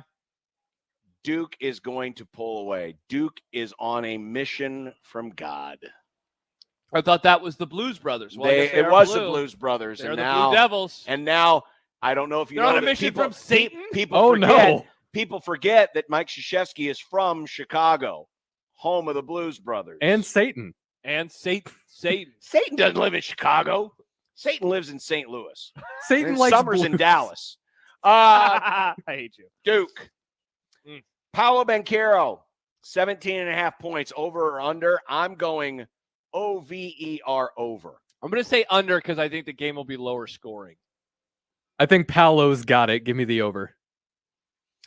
And which game has the largest margin of victory? I've already kind of tipped off my Yeah, pick. too. I think Duke, North Carolina has the largest margin of victory. Yeah, I agree. I'm going to go Kansas. What do you say, Nick? I also agree with John. All right. Wait, you can't agree with John if you pick North Carolina to win. Okay, then the opposite of John. Okay, so North with the Carolina? Well, he could. I mean, I guess, yeah, but that's an incredible hedge, though. That's That is pretty an weak. incredible hedge. Wow, look at you. Look at you helping Nick. And so when Nick passes you next week. Yeah, why did I do that? You. Thanks, Josh. Yeah. You mess that up. David quoting you. Ohio State is not good. And then he adds checks notes. Nebraska, also not good. I think Nebraska's better. I haven't looked here recently. It is. Oh, it's still only 1-0.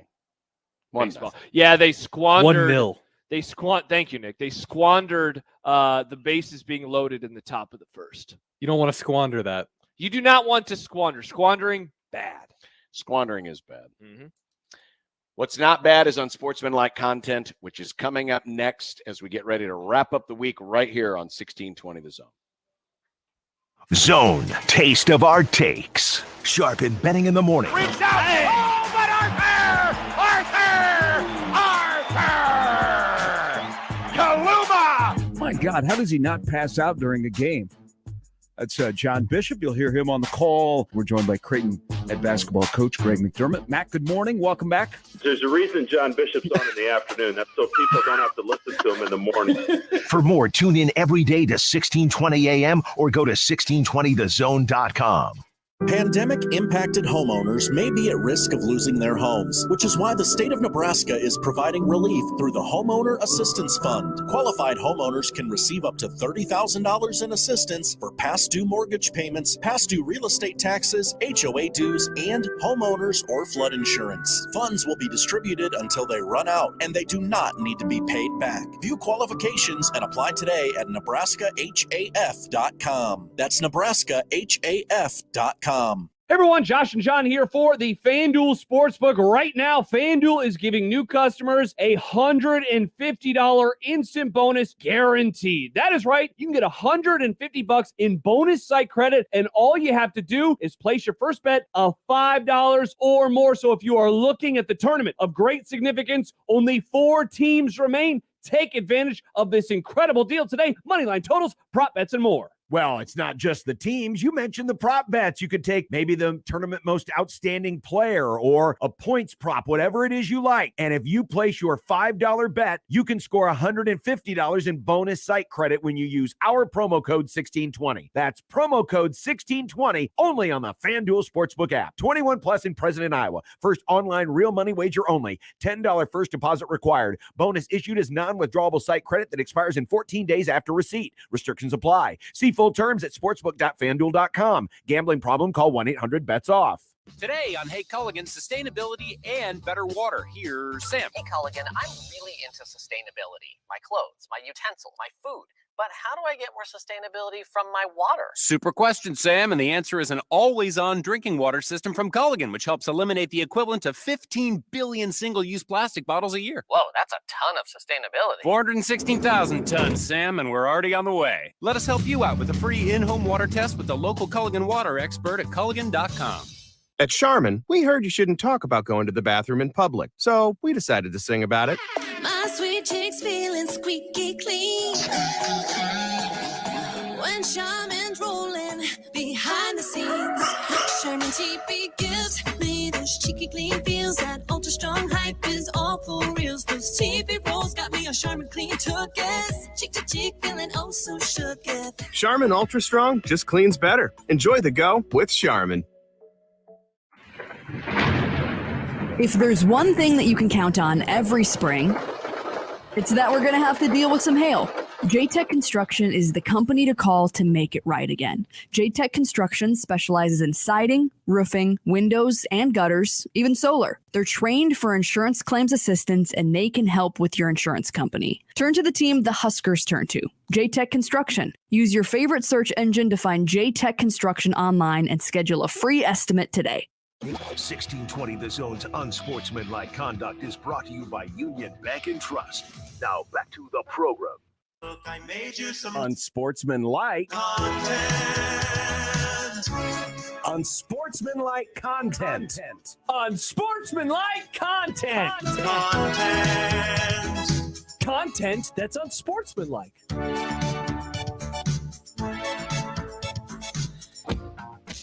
All right, let's hit on some other topics of the day as we get ready to start a weekend here on 1620 The Zone. What do you think of Wisconsin's April Fool's prank putting out a release that Brad Davison was being granted a 6th eligibility year? Fairly savvy, because if you read it, it wasn't blatantly obvious that it was a joke, but it obviously was. And I have to admit, the first thing I saw, as soon as I saw it, I was like, oh, you got to be kidding. And then I realized, oh, it's April Fool's Day. So they have added at the very bottom now, Badger fans, enjoy the rest of your April Fool's Day, because it wasn't there in the morning, was not right? there this morning. See, and that's, so enough people were fooled by it to think it was actually legit. So that's why I was surprised that they did it. Look, I'll be honest, of all the ones that I've seen, that might be the best one ever, because it wasn't that obvious, because I didn't read the whole statement like you did. I scrolled to the bottom looking to see if they had an April Fool, like, hey, happy April Fool's Day, but they didn't. So for a moment, I was like, wow, is this actually real? I'm surprised that they did it, though, just given that it actually linked to their website. And I guess I'll stop now because of Nick's next question, and then I can expand on it a little bit more. Did you see any other good April Fool's Day pranks? So the Nebraska did one locally where it looked like there was this video flew over the stadium, and it looked like the turf was a different color, and then it ended up turning back to green, and it was like, haha, April Fools. But that, John, was just a tweet with a video, and so you knew by the end of the, 10 seconds that, okay, so they're just messing around. That's why, again, I'm surprised at Wisconsin, because it wasn't just a tweet. They actually linked it to their website, so I don't have any problem with it. I think this day is pretty stupid because it's normally just dumb stuff, But, Wisconsin kind of going, no half measures, Walter. They went all the way. I found that interesting. But other than that, we talked about LeBron earlier pretending to be out for the rest of the season. No, nothing else that I saw was anything memorable. Well, I did see one today, and Will Compton was pushing the envelope. Oh, but his wife has been expecting. And he announced this morning that they had a little baby girl. And it was a serious announcement, had the name, had the weight and everything else, and had a picture attached. The picture was of a little black baby. What? Ooh. So they were like a... So... Oh, no. Oh, no. No. So people jumped on that. It was like, Will, if you... And a lot of his former NFL mates were like, we're having fun with it. Oh, I'm sure. They knew it right away. Uh-huh. It was pretty funny. Wow, that's I really in 2022. I saw that. Yeah, that's when I saw it, I took it seriously. I thought, I didn't realize that Will was was married to a black woman, and I didn't think much more about it. And then I saw some of the response tweets from some former NFL players who were like, man, I remember that podcast we did together, blah, blah, blah. And I was like, oh, my God, he had us going. It was – I appreciate that kind of humor. Good job, Will Compton. Good on you, Will Compton. Today is an excuse for unfunny people to try to be funny. On Thursday, Bruce Arians said that it was always his dream to hand a head coaching job to a member of his staff, and that reports of friction between himself and Tom Brady couldn't be further from the truth. Do you buy this? No. I think there's something going on here. Has to be. With the timing of everything, it just doesn't make a lot of sense. Why would Bruce Arians wait until now to announce his retirement? I don't buy it either. We talked about it with Ed Holm earlier, man. There's something missing in this story going all the way back now to the initial retirement itself of Tom Brady in February. Exactly. There's something that we don't know about. It seems like obviously he was rushed into making that decision. Did that come from his family? Did that come from the franchise? No, there's been enough out there that Brady and Arians aren't like super close to make me think that there is some smoke where there is some fire. The Dodgers have traded A.J. Pollock away to the White Sox for closer Craig Kimbrell. Just like that, the Dodgers have their closer. How disappointing will it be for them if they don't win the World Series? Oh, my gosh. They are going to enter the season. I don't want to talk about it mathematically, John, in terms of like a Vegas favorite. But they are entering the season and in the public eye as one of the bigger favorites than I can remember. Honestly, in any of the professional sports. I don't want to talk about college because, you can have some ridiculous favorites, especially in college football. But they are going to enter the Major League Baseball season so far and away expected to win the World Series by people that are not fans of them, such as yourself, by national people who just cover the sport, and of course, by their own fans. If they don't get it done, it will be a huge disappointment, barring incredible injury luck or bad injury luck that goes against them. Or maybe the fact that perhaps the Dodgers didn't make a good trade in this spot. Because even though Craig Kimbrell found himself again with the Cubs and then was traded to the White Sox before the deadline, his finish with the White Sox, because remember, the White Sox, they've already got an established closer, so they basically had two closers. Kimbrell's run with the White Sox wasn't all that impressive. And then early on in this spring training, the velocity has been down. And Kimbrell's already been through a major slump before he came up, got traded got signed by the Cubs. I don't know. I don't know if this is necessarily a good pickup for the Dodgers, who have a deep enough bullpen as it is and could probably find a closer out of that group. I'll be very curious to see if this goes well, because I'm afraid that Craig Kimbrell might be headed back down the road of struggle bus. Major League Baseball is finally entering the 20th century and having the umpire mic'd up so they can announce rulings to the crowd. It's only been about 50 years since the NFL first did it.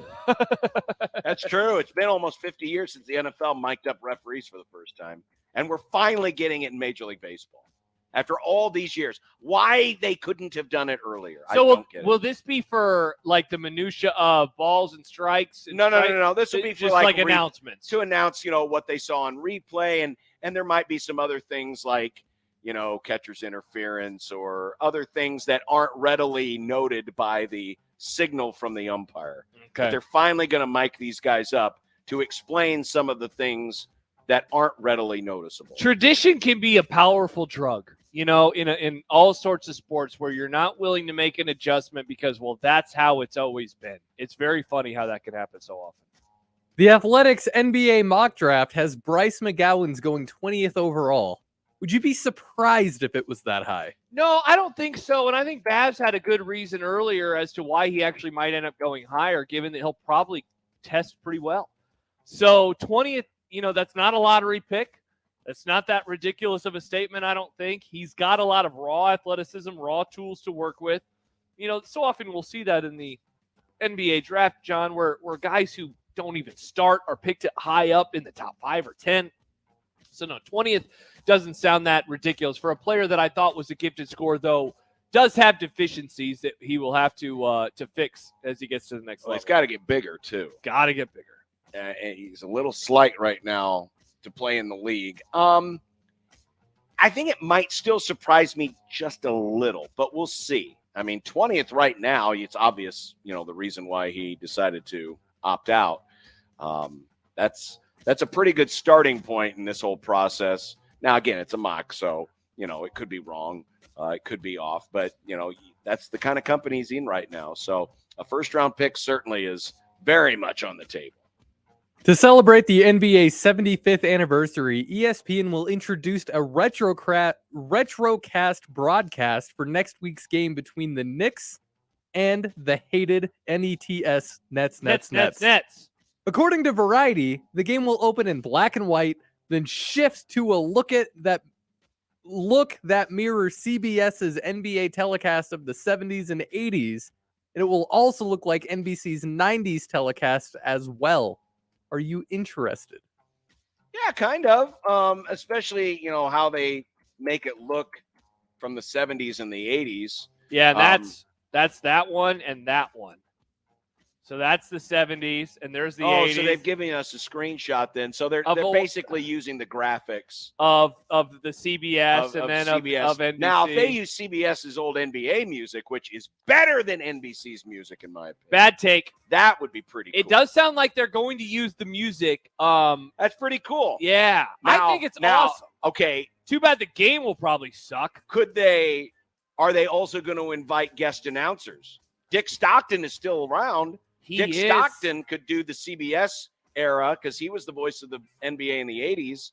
And Bob Costas did games. He did games. Marv Albert. They could games. invite Marv Albert back. Yeah. Who was Marv's main? Well, he had the czar, Mike Fratello. He had Bill Walton called some games with him as well. I think Casey Jones, the coach of the Celtics in the 80s, I think he called some games with him. But the one that I always remember is Mike Fratello. Was his partner. Because that'll be the thing that will put it over the top is if you also get the signature voices. And Marvin was a Knicks, announcer for the longest of times too. So I think this is super cool. Look, the Knicks suck, but I will go out of my way to watch some of this game. It's on Wednesday, so I will definitely watch some of it just to see, because I want to see what it looks like. It's a fun idea. It's a very fun and unique idea, especially because those graphics. Like when I looked at the screenshot last night, I recognized all of those because I've seen old games. Like, oh, that's the 80s CBS. Oh, that's the 90s NBC. It's very unique and of its time. For the 70s, they could get Musburger. They could get Musburger. Musburger did games in the 70s and 80s for CBS. That'd be pretty cool if they did that. I mean, they're still around. Might as well take advantage if you can. Mm-hmm. It would spice it up a little bit. I like these kind of, gimmicky things. Yeah. They're kind of fun. I hate the World Cup right now, but their draw finally took place today. Josh, I'm assuming you're the one who's going to break this down. Why do you hate the World Cup? Because of them, Formula One season ends sooner. Isn't it the same amount of races, though? Yeah, but the season ends sooner. That means a longer off season. It'll be okay, Nick. And more back-to-back races. A month and a half instead of a month? It was 3 months. The real answer is you don't like it because it's soccer. Here's the thing. America's playing England. The most ardent soccer haters, like the person to my left, John Bishop, who will be on the call with me for a Creighton soccer match later this year. I will. Even he Based on what? will have to root. Well, because Creighton, the women made the Elite Eight. Even he. I never agreed to any of this. He'll have to root for America because. Why do I have to root for America? Why would you root? You hate Why Europe. would I You have to hate root for socialism. You hate everything England's not socialist. They're in Europe. You hate everything Well, they're really kind of hold not. on. I mean, they're an island. They're kind of a little bit off. You hate the crown. But does you hate John- everything that represents. If you root for them, But they speak my language. so does America, you weirdo.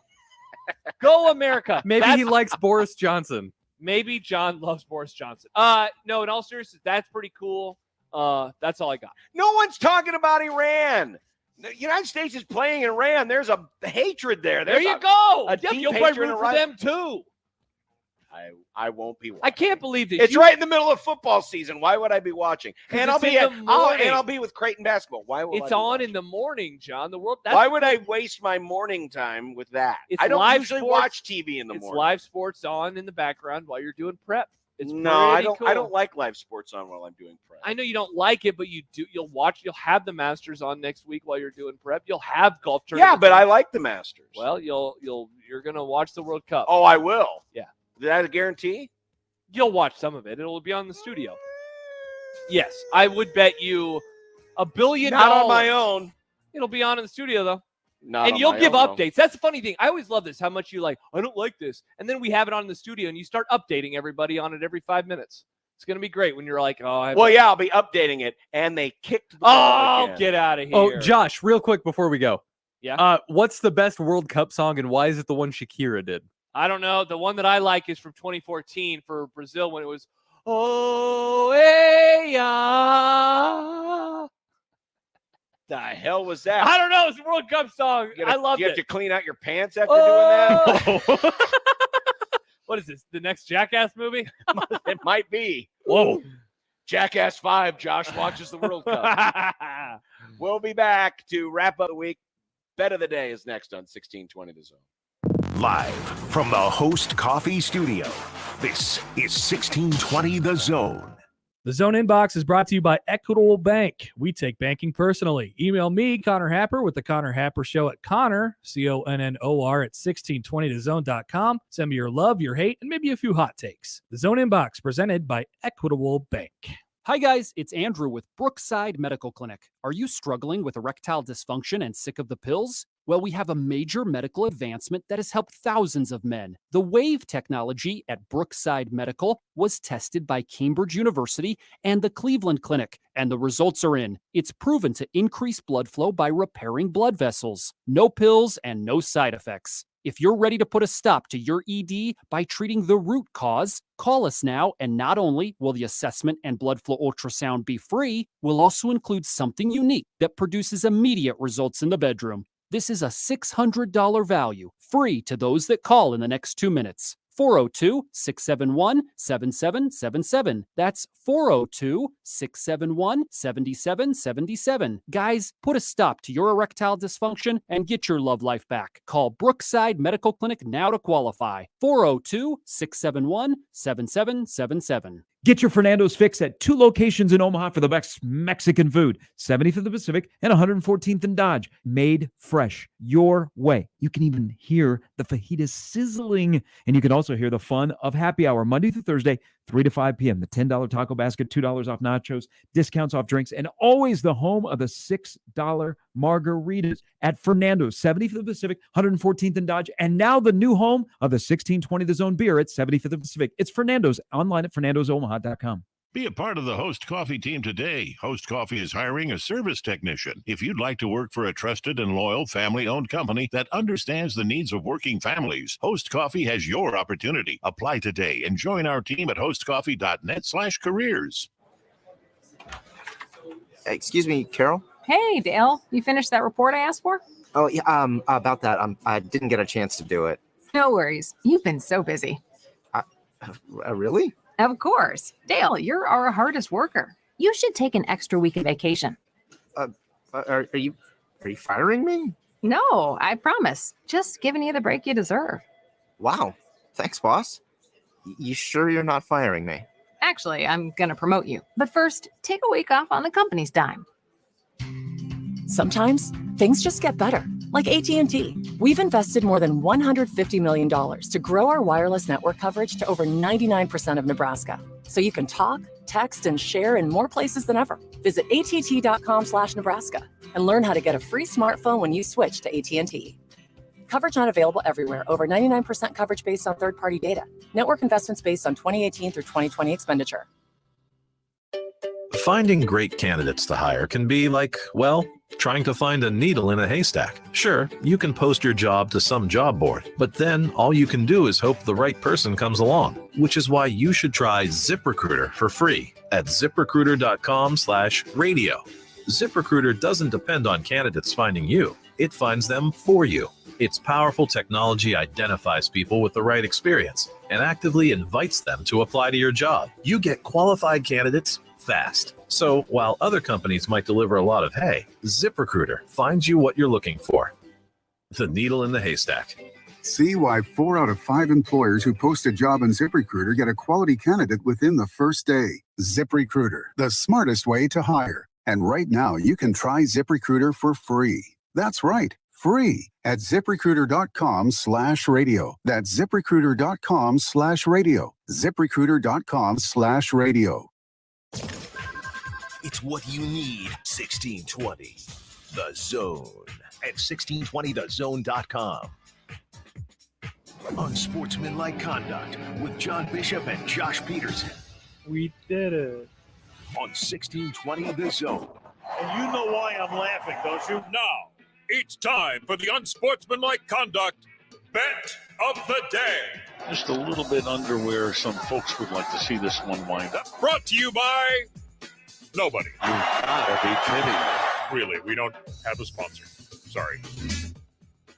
John and I lost because Kevin Durant didn't score enough points last night. What a loser!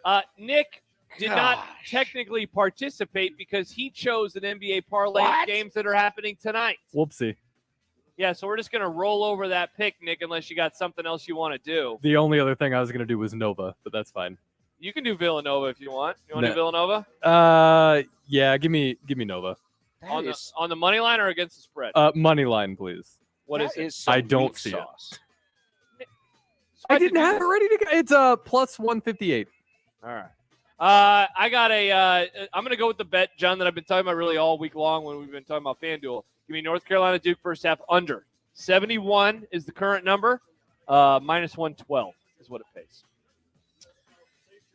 I'm just going to keep it simple. Give me Duke minus 4. Okay. Take Duke. Is it minus 110? Yep. Okay. Pretty simple. Bet of the day? Iowa.